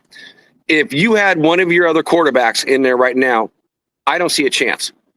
I think with Bo Nix, you do have a chance to actually beat the Chiefs. I'm just going to put it that way for your quarterbacks. That wasn't the question, though. I know. No, I'm not saying. It wasn't meant to be a question. It was meant to be a statement. We got to stop moving the goalposts when we're talking about comments. And I'm answering the question that was presented by Robert. The question from Robert was very clear. Do I believe that my record would be where it's at today if Bo Nix hadn't started for the first That was my question, games? actually. Oh, so your question. Whatever. I don't care who it was. Either way, my answer together. My answer is the same. I think that Bo Nix struggled the first few games and stagnated the offense. Now, I also believe that Bo Nix is an intelligent enough person, because I believe he is. He is definitely that. And he is a gifted enough quarterback.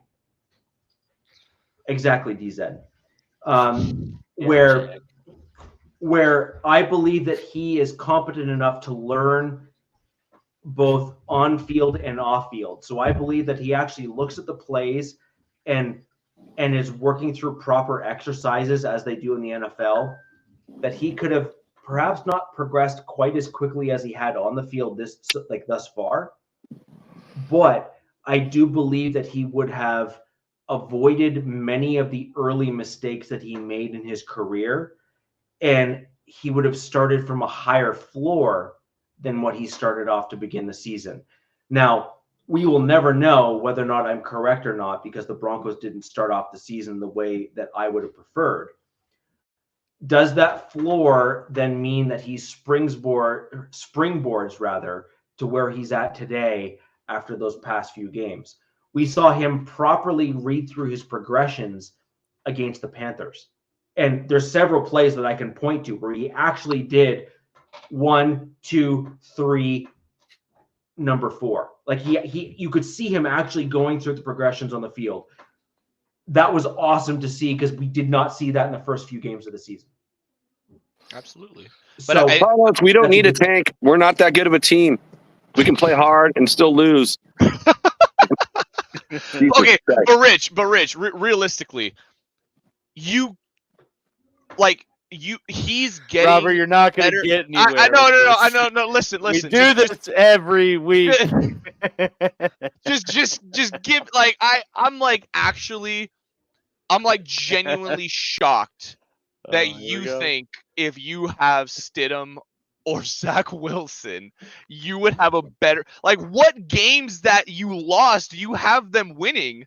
I don't have them beating the Steelers. I don't have them beating the Seahawks, and I don't have them beating the Chargers.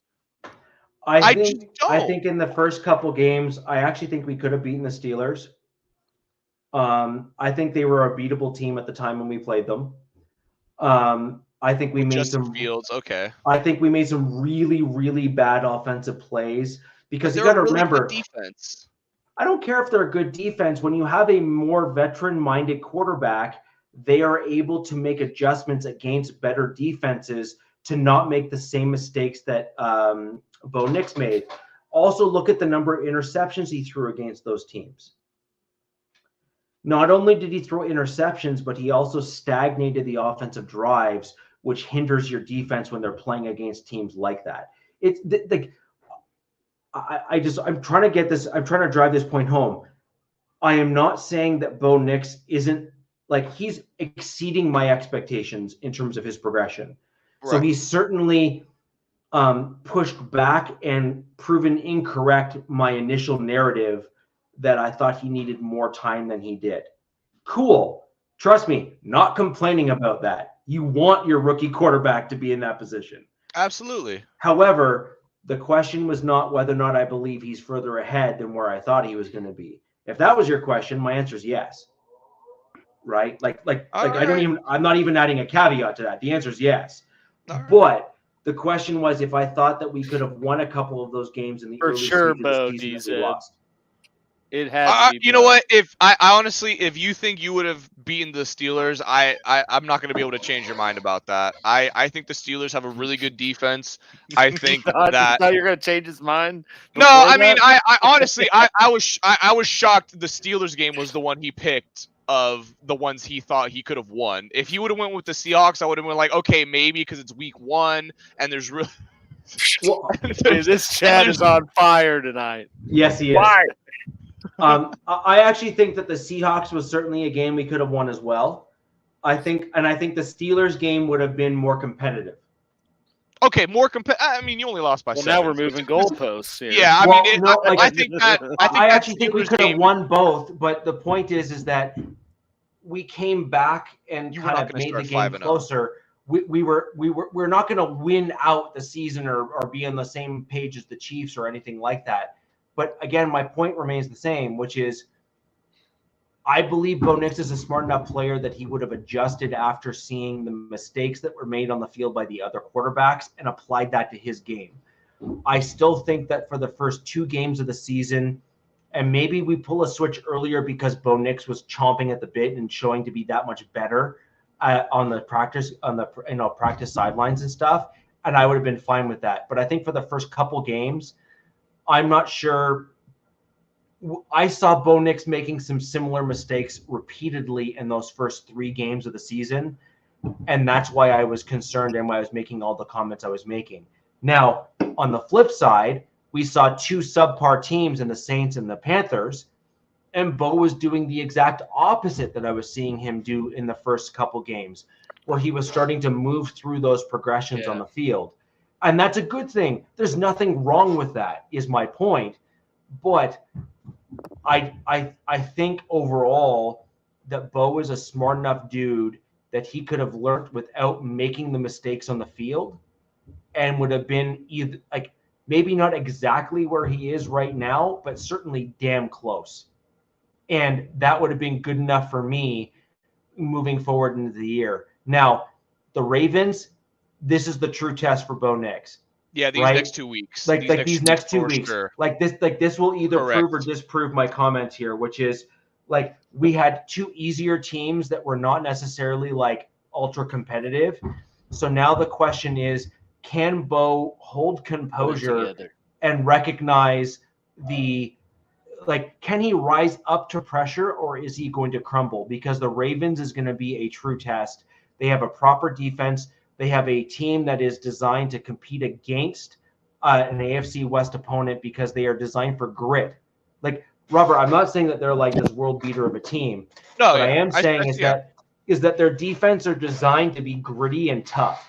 And the AFC West, the AFC West is a little bit more finesse, a little less grit and a little bit more finesse. Now we're starting to see a change with Peyton and Harbaugh, in terms of two coaches in our division. Frankly, I'd argue Alex's Chiefs are showing a little bit more grit this year as well. Yeah, The point though is that our division is typically a little bit more finesse and a little less grit, and we're starting to see that shift a little bit, but we're not all the way there yet. Wait, Richie, too. I feel like, what we talked about in the beginning with the AFC North, what you mentioned, grit. I totally agree with you. But I'm starting to see that they're not as gritty as what we thought they were in the beginning of the year. I think our team, I think the AFC West is, you look at all of our defenses. Yeah. All of our defenses are gritty. Good. Yeah. I'm not going to say I'm not going to say my offense is gritty. I'm going to say it's crumbling. But it's a gritty. The AFC North, it's gritty. I expected a lot more from them too, and they're not showing out like we expected. Yeah, I think three of our defenses are top 10 in scoring defenses. Us, Chiefs, and the Broncos. So yeah, Rich, I completely agree with that. I think it was almost kind of like the Chiefs kind of did it, and then it was almost like all three of us sort of like followed suit sort of right after. The Broncos defense has always been pretty good with Surtain, and they were definitely the ones to follow after. Obviously Fangio had a top 5 defense as well. Yeah. He was never given credit for it because the rest of the team's record was crap, right? Like it's like I think so many, like Alex remembers the Broncos defense because the Chiefs played the Broncos and the Broncos held them to like single-digit scores when Fangio was here. Yeah. Right, but the Broncos still lost, so it was irrelevant. Well, they had Case Keenum and Teddy Bridgewater but and others. the thing that the Broncos were never given credit for, like truthfully, like at all, was in the Fangio era when he was here as our head coach. Our defense was top 5. They just were. They were that darn good. They were very, very good. But the problem is our offense sucked. Like, and I mean like beyond, like they were just dumpster fire. Like the Raiders this year. Yeah, they were dumpster fire. I'm going to dump on my own team because that's the way the offense is playing. Yeah. Hey, DZ, we had a pretty good resurgence yesterday. 5 sacks was pretty damn good. So hopefully the Saints. It is the Saints, but still 5 sacks, Yeah. So I just want to quickly go into the Ravens since we were already kind of touching on it, and then I'll throw it to you guys to talk about your games. I was on another podcast with the Denver Broncos just yesterday. We were having a volley back and forth in terms of what we saw.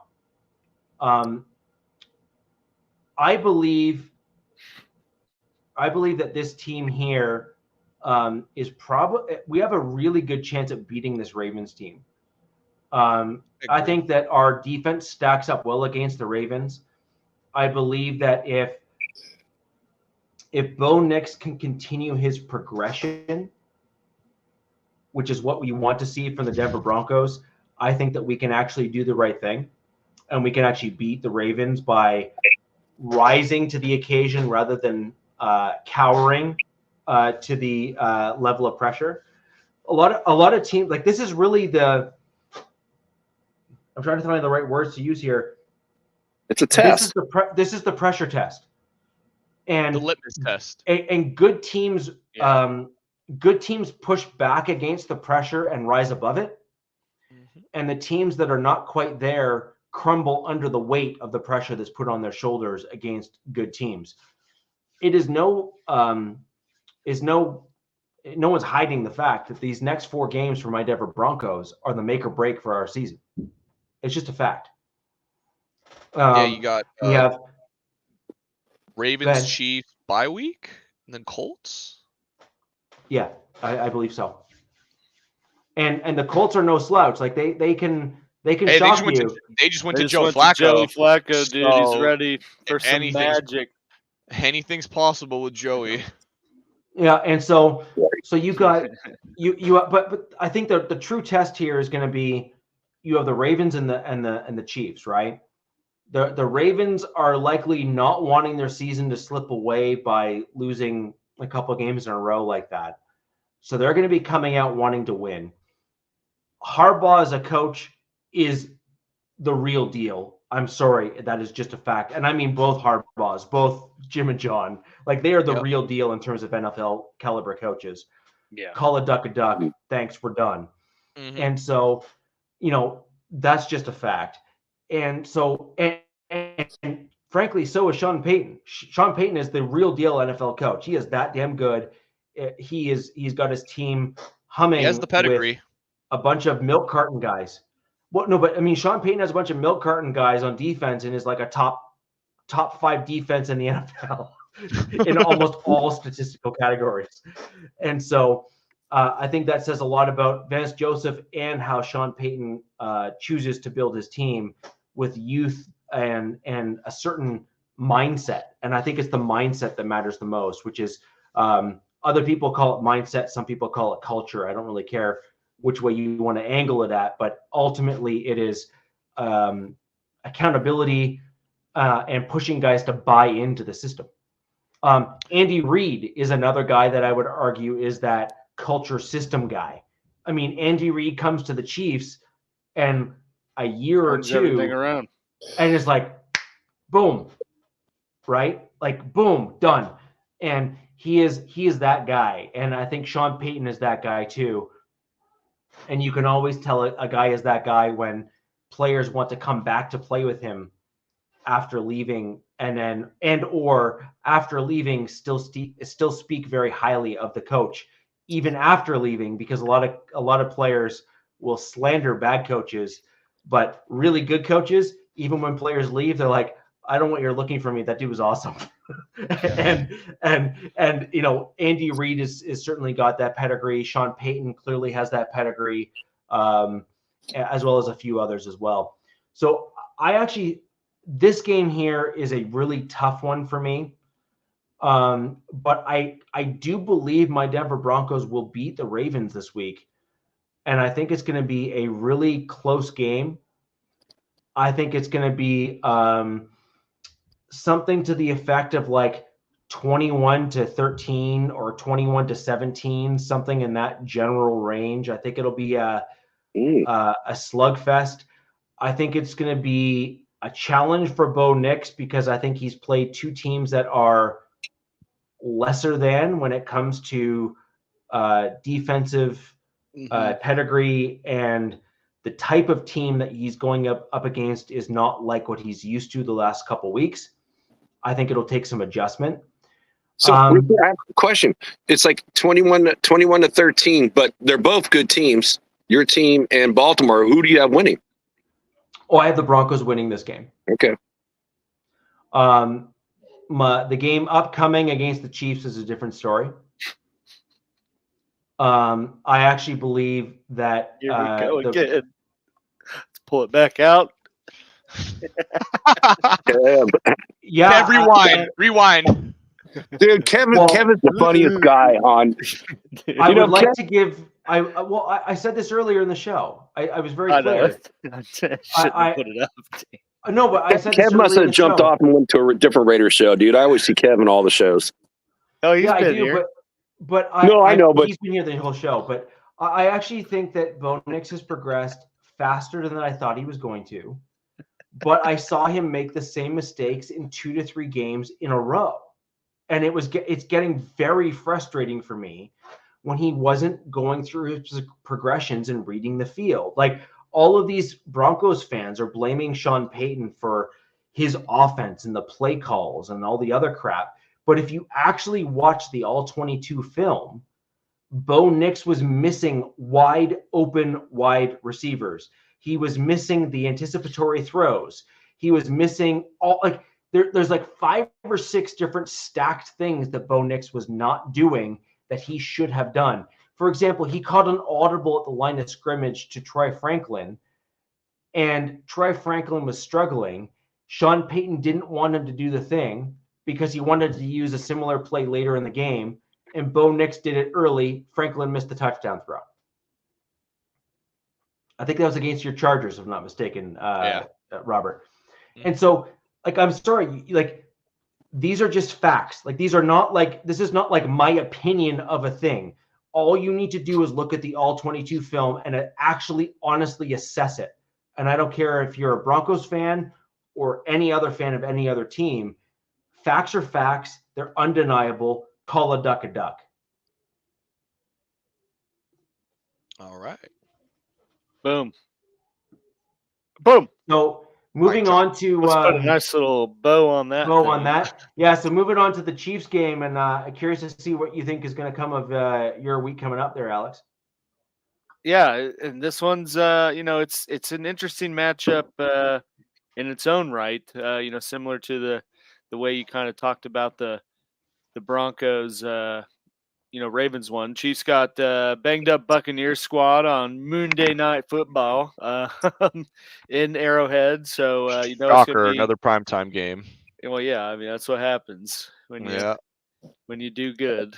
Or you're the Jets. One of those two. But it's an interesting one. Because obviously Bucs are banged up, but they have a pretty efficient rushing attack.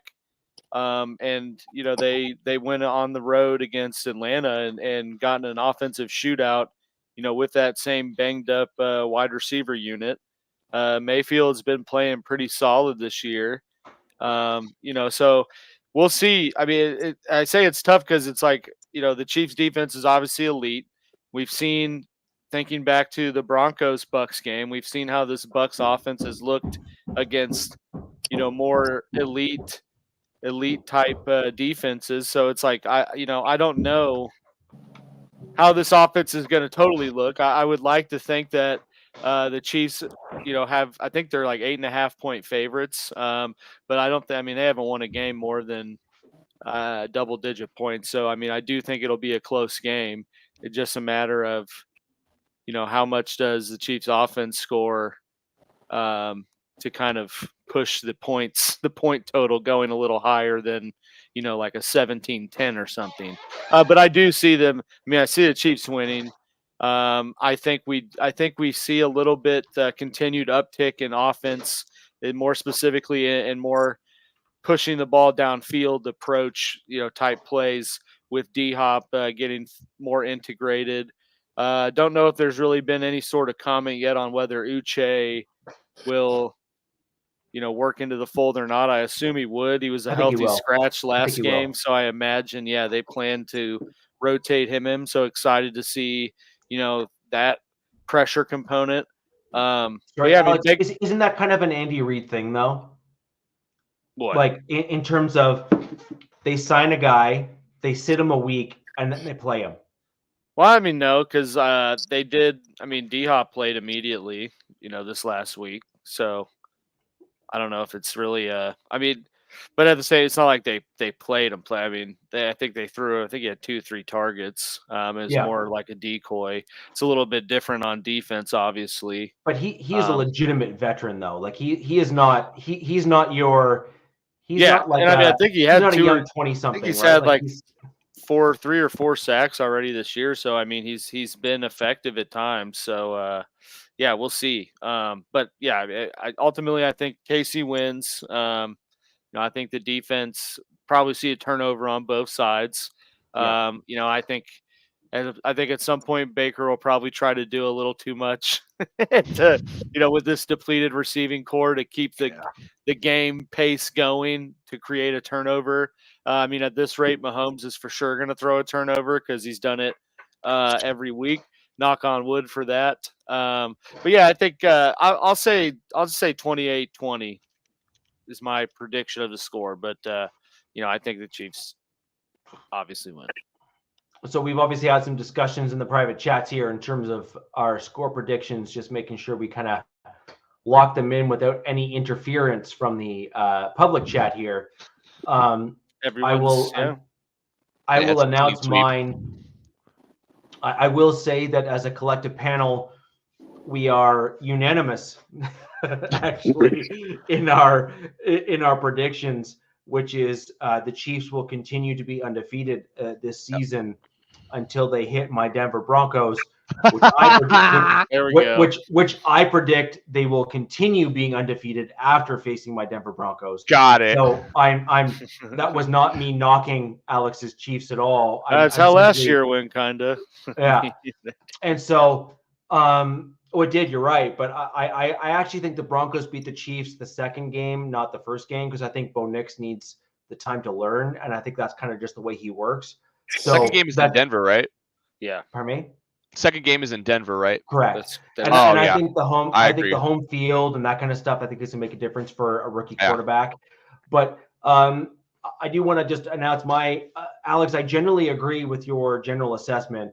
Baker Mayfield has been playing different this season. He has stepped up when he's needed. He's elevated players. He is certainly playing like the Baker Mayfield that the Browns hoped they had, but never really got because their team was too bad.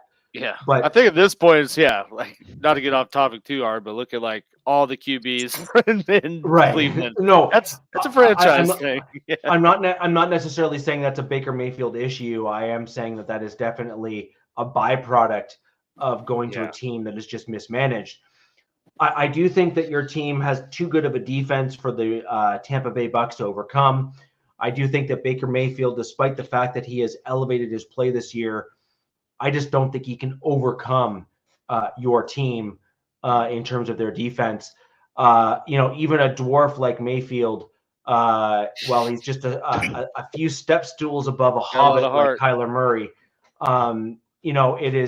it's still a point of contention where the height matters in terms of being able to pan the field when you have pressure in your face. Like, it's just a fact. Like, I got a buddy of mine who's 6'10". I got another buddy who's 6'9". I got another friend who's 6'6". Those dudes are very, very tall. And you look at defensive linemen, and that's kind of generally speaking, 6'6", 6'5", 6'4", 6 whatever. Mayfield's 5'10". He's not a tall guy. And so when you have a height difference like that and the guys are right in your face, that makes throwing an anticipatory throw that much more challenging for a guy who is shorter in stature like a Baker Mayfield. I have my score prediction is 27-23 for the Chiefs.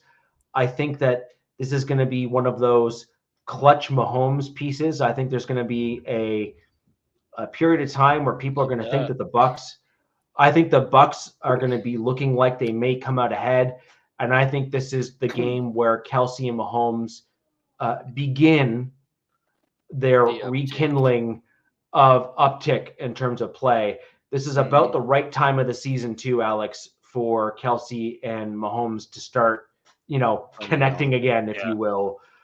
This is kind of the make a star in your calendar moment, in my opinion. And I think this is going to be that game. So I have a 27-23 Chiefs. I think the touchdown is to Travis Kelsey. I think he dominates a final drive between he and Mahomes. And I think you see like a 4-play Kelsey touchdown Mahomes kind of combo to finish off the game. And then I think the defense, and then I think in my opinion, that your defense locks it out. I think that there's going to be a last foray of the Mayfield-led Tampa Bay Bucks. And I think something about your defense kind of stymies them and gets you guys the win. I do predict this to be a pretty exciting game. So I would highly suggest actually watching it because I think it's going to be. You got no other option on Monday night, so yeah. Yeah, I'm in agreement with you, Rich. I have the Chiefs winning this one pretty handedly. In my opinion, I have it 28-13.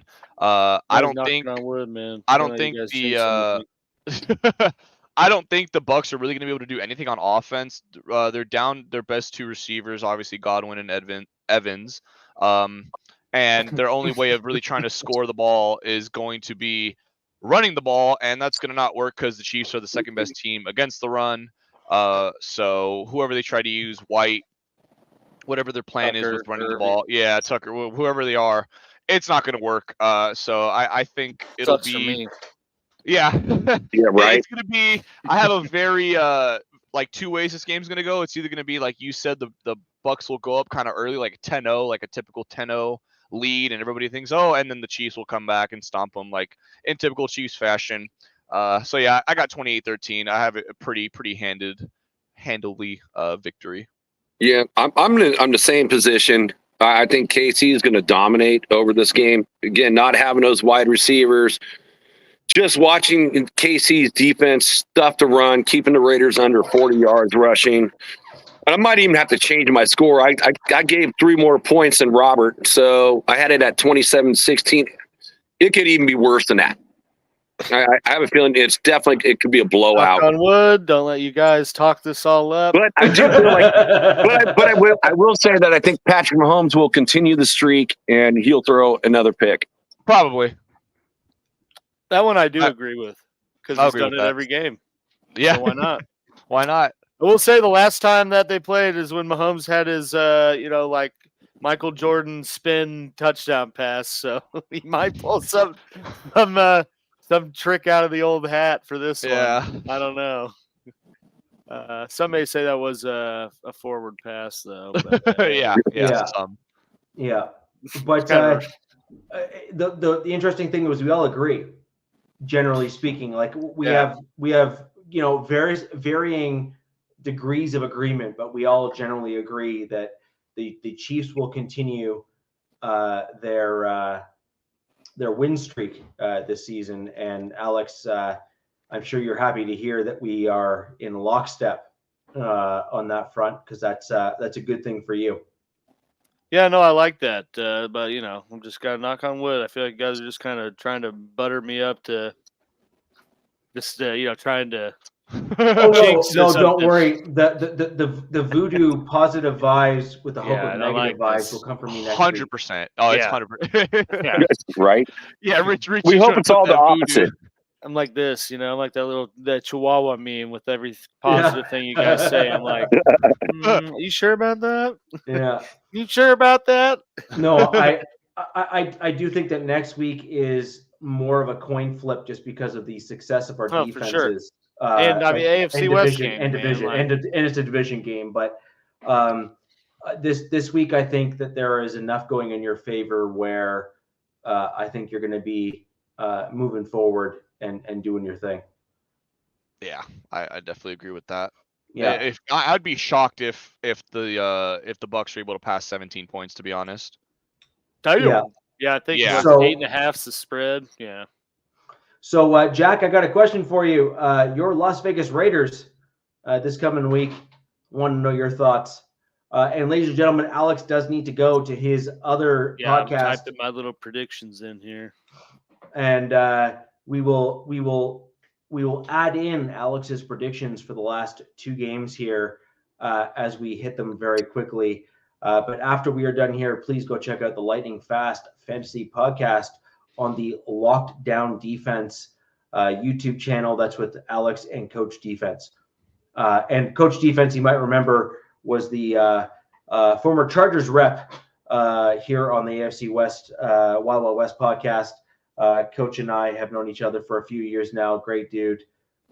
Certainly a welcome member there of the Chargers group and Chargers fan base.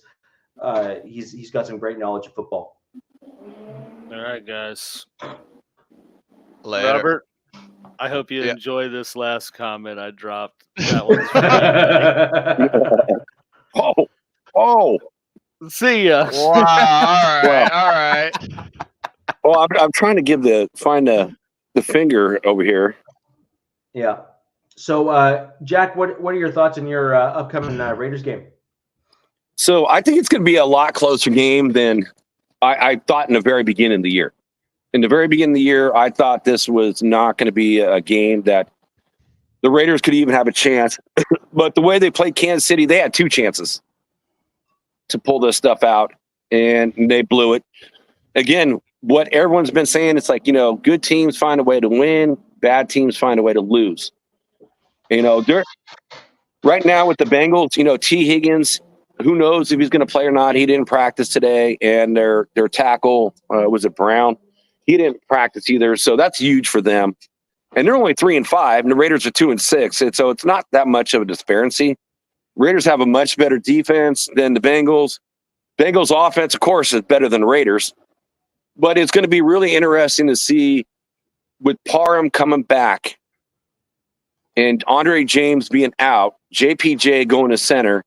Parham should go to the left guard position, which he started, the last 2 years at. So that's an improvement over Whitehair. I think they're going to have a much better offense and be able to run the ball on them. So I see it as a much closer game than, I did previously. I still don't have the Raiders winning because they haven't found ways to win. You got to prove that to me. You got to show that to me, let's go. Raider Nation, we need to see it from our coaching staff and from the players being able to pull these type of games out. But right now, I got it a 24-21 Raiders loss. All right. 24-21. Yeah, I am kind of in the same boat. This is a really tough one for me because it's like strength v strength and weakness versus weakness. You have a really bad offense going up against a really bad defense and a really bad defense going up against a really good offense. So Raiders don't have a bad defense.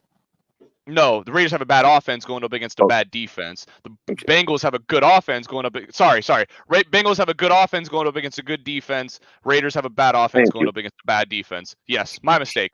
So this is going to be a very kind of weird game. It's going to be which side gives first. Is it going to be the Raiders defense or is it going to be the Bengals offense? So I think this is going to be, I have the Raiders winning this game.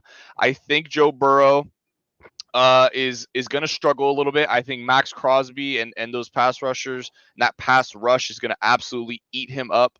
I'm not sure if T. Higgins is playing this week or not.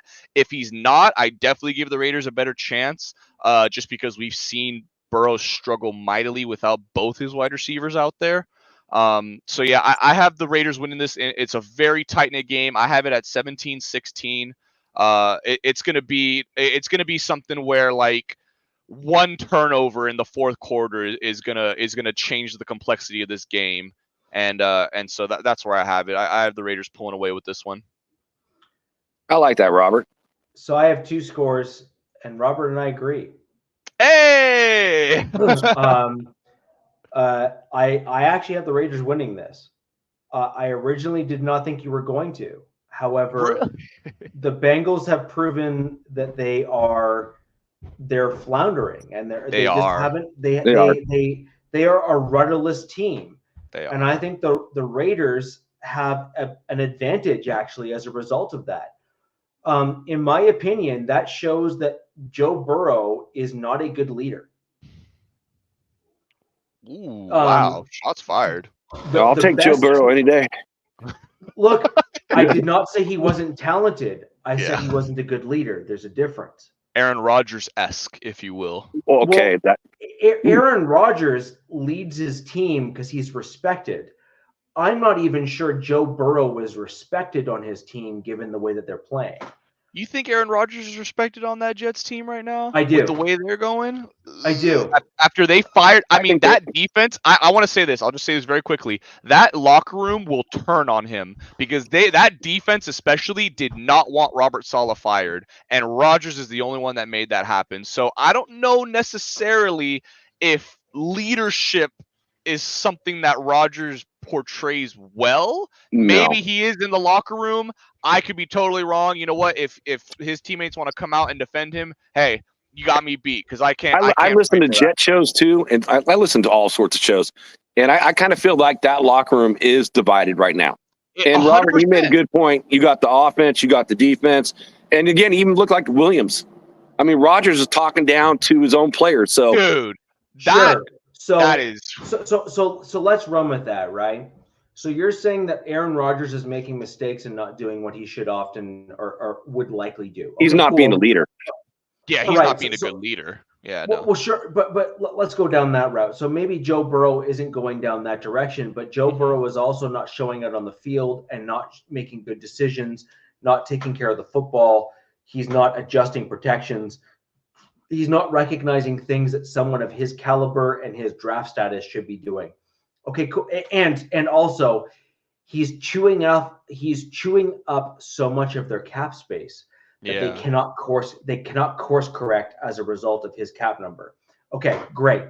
So we can establish that even if we say Aaron Rodgers and Joe Burrow on the same thing, at least Aaron Rodgers has career statistics and longevity to show that he can actually do better. Joe Burrow does not, because the dude can't stay healthy and stay on the field, That part. right? Yep. Great. So Agree there. you have A versus B. Now, Mhm. Joe Burrow with the Bengals right now, I think, is in a little bit of hot water because he needs to show that he can actually lead his team to success and overcome deficiencies, and I'm not sure he can do it. Now, with that in mind, I believe because you're talking strength versus weakness or strength versus strength, however you want to put it, Mhm. I see this being a slightly lower scoring game than others would otherwise see. I think that you're going to start seeing people overthinking things and doing kind of silly things and that kind of stuff just because it's going to be a little bit of a mess. So I see this game being a little lower scoring than others would think. But I do see, Jack, I do think this is going to be a Raiders win. I see this being a 17-10 game Ooh. if T. Higgins does not play. Mhm. Again, yeah, it's all about T. If Yeah. T. He's the wild Higgins card. plays, I see the Raiders winning 21-13. Because I think the Bengals are going to then force throws that they shouldn't. And I just believe you're going to see some differences. However, like we discussed earlier in the podcast, you have a legit defense. And I mean legit. And so I think your defense is up to the task, but I think it depends on the style of play that you're then forced with that will determine A versus B. I am going to go with the lower scoring game because because I do believe that the Bengals are trying to trade T. So I think they're holding him back in hopes that they trade him to another team. Come over. Any team. Come with the on Chargers, over. Any team with the Chargers, obviously, and just pick one. But Please. I believe that you're going to see him get traded over to some NFC contender of some sorts. Just to Don't trade him. Make him a free agent next year. Because we know Telesco's not going to sign him or make a trade for him. Well, but actually, he may sign him in free agency. Jack, the interesting thing maybe is, given the fact that you and the Bengals are playing together this weekend, a lot of NFL teams prior to trade deadline love that face-to-face discussion because a lot less things get leaked as a result. If your team is truly interested in T as a player, after playing the Bengals, I could, in fact, see if your Las Vegas Raiders are truly seeking for that Devontae Adams replacement.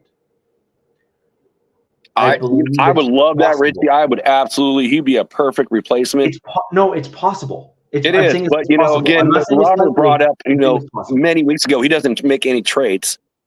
So he's made 2 in 11 years. So I'm holding my breath. He already traded Devontae Adams. Right? Oh no, he trades away players. He's only made 1 trade for a player in his entire tenure as a GM. Guess who one of your new owners is? True. Yeah. TB12.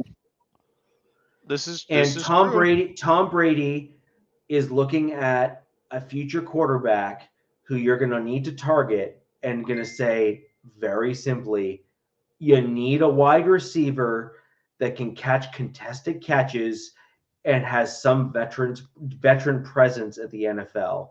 You got rid of Devontae Adams because he was kind of toxic to the locker room, and that's cool, but you need to bring in someone who wants to be there. And if T. Higgins wants to be there, the answer is yes. Oh, And I'm all for it. You know, there's a lot of rumors about Godwin next year, and I'm like, yeah, I'm not really interested in Godwin. I'd rather have a T. Higgins, not coming from a super serious injury, but not the same type of injury. You need a guy that's really good at catching contested catches, and T. Higgins has that as a pedigree. And so I think with the rookie, Mike Williams. Well, Mike Williams I don't want lost Mike that. Williams. Mike Williams lost that when he got more comfortable sitting on a pine bench than playing on the field. So the problem is that, hey, Carlos, say what you want to say, dude. You're my brother, dude. Salute. Say what you want to say. Put in the chat. Yeah, good?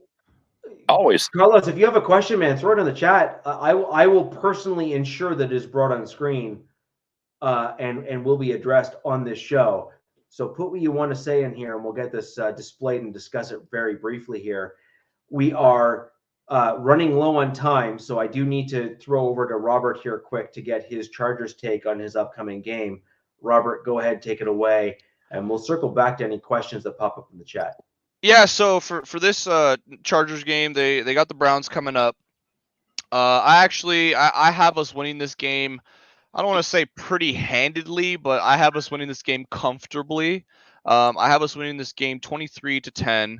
I have us continuing the kind of trajectory our defense has been on. We're at 13 So your points opponent allowed. is The Browns. Okay. So we're going up against Jameis Winston, who's coming off a very great start against the Ravens. Threw for over 300 yards, 3 touchdowns. Should have had a pick, but absolutely just got let go of. I don't even know what happened on that.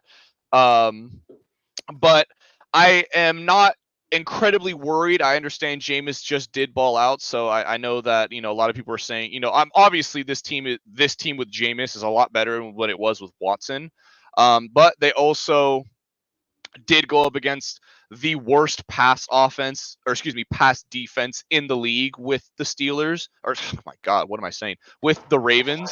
The Ravens are currently averaging a league worst 292 yards passing per game. And also tied for bottom of the league worst with the Jags and the Panthers for passing touchdowns allowed per game at 2. So this is pretty much right on par. And this is also kind of a little snippet why I believe the Broncos have a very good chance of winning this game at Baltimore. I know they have a stout defense, but it's very severely lacking in the passing category. So I definitely think, this will be kind of like a lot of people are picking up Jameis Winston in a fantasy. He's a hot waiver wire commodity this week. I hate to be the bearer of bad news, but I have him disappointing a lot of people this weekend. I think the Chargers go into Cleveland and take care of business. So I think it's just going to come down to not turning the ball over. Once again, this, I sound like a broken record, but this really is the same kind of game plan for the Chargers every week. Don't turn the ball over, control the clock, run the ball as best you can. Maybe not for necessarily, 150 yards or whatever, but just make it respectable. Make them respect the run enough so Herbert can get those throwing lanes open. Let Ladd cook. Maybe we get DJ Chark back this week. That'll be another weapon on the outside that will be happy to have back. I've heard rumors about Palmer looking to be traded, so I'm very curious to see if we're going to make a trade for somebody. Richie, you were just mentioning about, Raiders and the Bengals potentially looking at T. Higgins after playing them. That could be the exact same situation with us facing the Browns. If we beat them, maybe we get a look at Njoku. Ortiz makes a conversation. He's somebody I'm very interested in trading for, and especially if we beat them this week. They're at Njoku. Yeah, whatever. It's a great idea, so that's why you're saying that. I want Njoku on my Denver Broncos, so the answer is no. Yeah, I'm very hopeful that that will be the case this weekend. But yeah, I mean the Browns are not dead last. They're 30th in interceptions. They have 1 pick on the year, and Herbert only has 1 pick on the season. So it would just make sense that Herbert would throw a pick this week, right? So Yeah. I'm Right. very yeah. It would make all the sense in the world. So I'm gonna knock on wood really quick. So I think now Ward's coming back, is he not? who? Ward is back this week, is he not? Yes, Denzel Ward. I believe he is back. Yes, I Yeah. want to say. So it's going to be a very interesting game. I think it'll be very similar to some other games in our earlier in the year where it's very close early on, and then we kind of pull away as we grind down the defense a little more and more as the game goes on. But yeah, I have us 26-13. I think it'll be a nice 23-10. And I think it'll be a nice, comfortable victory for the Chargers, and that'll put us at 5-3. Yeah, I think this is going to be a higher scoring game. Really? Okay. Yeah, so I see this being a little bump that up just a little bit. I do believe that Denzel Ward is going to be a bit of a difference maker. And I do think that because you don't have a ton of film on him this year, even though you are going to pretend that you do, I think it's going to be, he hasn't played a ton, so you're not going to get a ton on him in terms of what he looks like in this team. So I see this as being I actually believe they beat the Chargers this week. I actually think the Browns kind of surprised you a little bit. I think their defense is going to. He didn't practice today, so maybe he may not play. We'll see. So he did suffer a concussion last week. Yeah, so my comments change if he's not playing, but I'll kind of give an A versus B. So if he plays, I see the combination of the defense and pass rush against your offensive line being a challenge. I think that they have a different their defensive line is built a little bit different than what you're used to. And so I have this being a 27-21 game for the Browns. And that's if Ward plays. If Ward doesn't play, I actually do believe you would win. But I think it's going to be a closer game and a lower scoring game than you think it's going to be, at which point I would then downgrade my score to being something along the lines of 23-21, last minute field goal type thing for the Chargers. So that's kind of where I think things are going to land. Because the pass rush doesn't change with Ward, right? The pass rush is still going to come, that kind of thing. Yeah. Mm-hmm. But I think you're going to be able. I think you're going to be able to get off a few extra plays to kind of get down the field and win that and get that game-winning field goal. That's just my prediction. Now, I could be completely wrong because I don't follow the Chargers as closely as some of the other teams and stuff like that in the league. I pay attention, but I'm not like you or Bolt Bros or anyone else. You're right. But I have this as we'll call it between a 27-point victory for the Browns or 24-point victory for the Browns. And then I can swing over to you guys if Ward doesn't play. If Ward doesn't play, I think you guys win. But I think if he does, I think that's a bridge too far for your team, because I think you're going to be I think this is going to be the test where your team underestimates your opponent. I see. The thing is, I don't think Harbaugh is going to let us underestimate our opponent, and especially after that game in Arizona, I think that was a really big wake-up call for this team and realizing, hey guys, we cannot be doing this. This has got to stop. The offense, and I truly do think at the beginning of the season, the offense was really faltered because of the Herbert ankle injury. I think now he looks A-okay to me. We saw him run for the longest career rush he's ever had, 39 yards last week against the Saints. So if he can get those legs running again, and his legs are a concern that the Browns are going to have to deal with, I think we can win this game even more handedly than what I think we already will. But I also believe that this pass rush is going to be a little bit scary with Myles Garrett. It's going to be, Joe Alt. It's going to be Rashawn Slater. Another on big, the money right there, Robert. That's where it's going to be like the nullification. You got a Myles Garrett, scary record. But you got scary tackles. I mean, you got probably the best bookends in the league. So I do see like that kind of nullifying. And I do agree with you, maybe in the beginning, but I do see those big boys wearing the Browns down. So I look at your passing game and I look at their passing game. I feel like Jameis is like, okay, he went crazy. 3 touchdowns. Yeah. But you know what? You look at his history, though. Right. He takes big risks. You got a good defense. Their offensive line is not very good. Man, I've been so impressed with Ford this year. It's like, God damn. It's like he's really gone above and beyond. So, no, I believe that Jameis is probably going to have a couple picks in this game. Wow, I don't think he's going to do what he did. Sound of that. Yeah, I definitely don't think he's going to throw for 303 touchdowns on this defense. No way. And I honestly, I just don't. I feel like, Myles Garrett's the guy, but if you just give like a running back to give a chip or a tight end to give a chip with the tackles that you have, I mean, I think you can contain that pressure. So, I mean, I see your offense is overall better than the defense, and I see your defense is better than their offense. So there's no way I can't not pick the Chargers to win this game. And I'm right there with you. We're pretty close in our scores. I said it behind the scenes. I got them going 23-13 for the Chargers. Got another field goal for the Browns. It's a double-digit win in my opinion. Yeah, I have the same thought. I think this defense is just too good. I think Jameis Winston's going to go from such a opposite ends of the spectrum in terms of defenses he's facing. He's going to go from one of the worst passing defenses in the league to one of the best in terms of the Chargers. We're third in the league in red zone touchdown percentage allowed.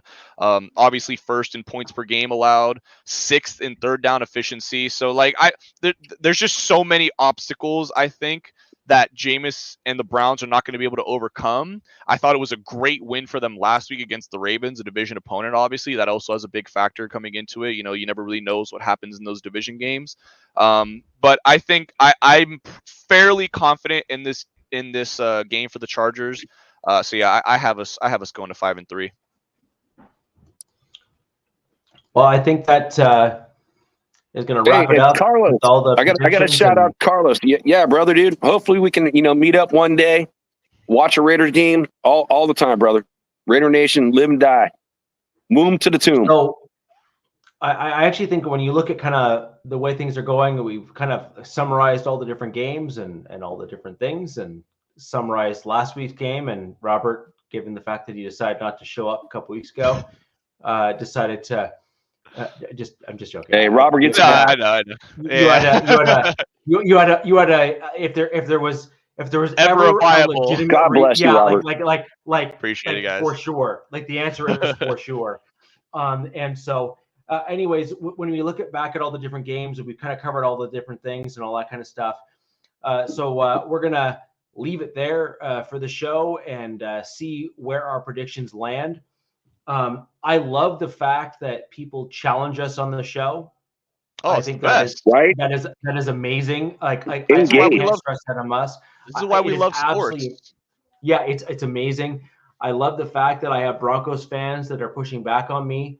I love the fact that I have other teams that are pushing back on me here too, and we have like a other teams defending us. And I love that Raider fans want to hang out. Yeah. So and so I love that.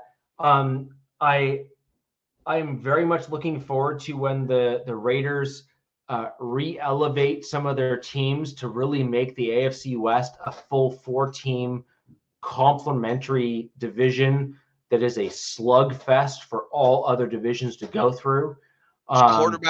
Just quarterback, man. They're missing a quarterback and a couple other pieces, and they're there. Yeah.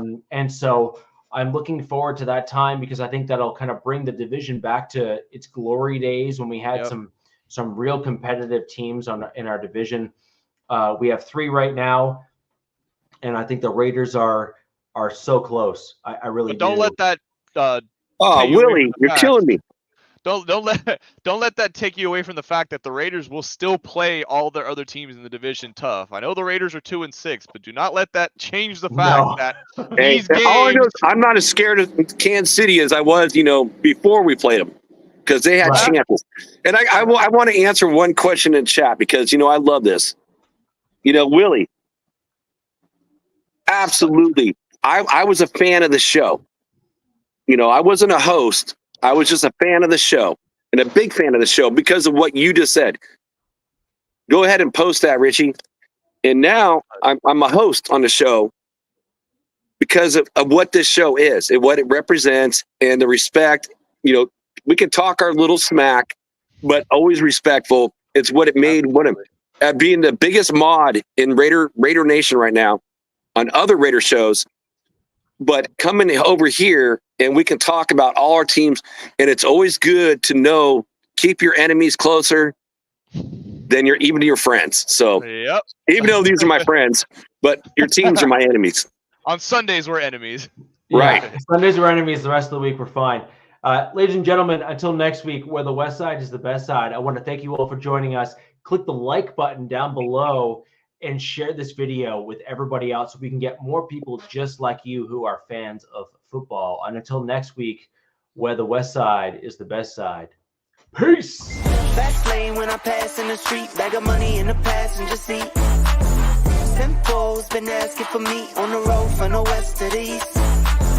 Way up, I might never come down, cause the coast's racking up the flame out.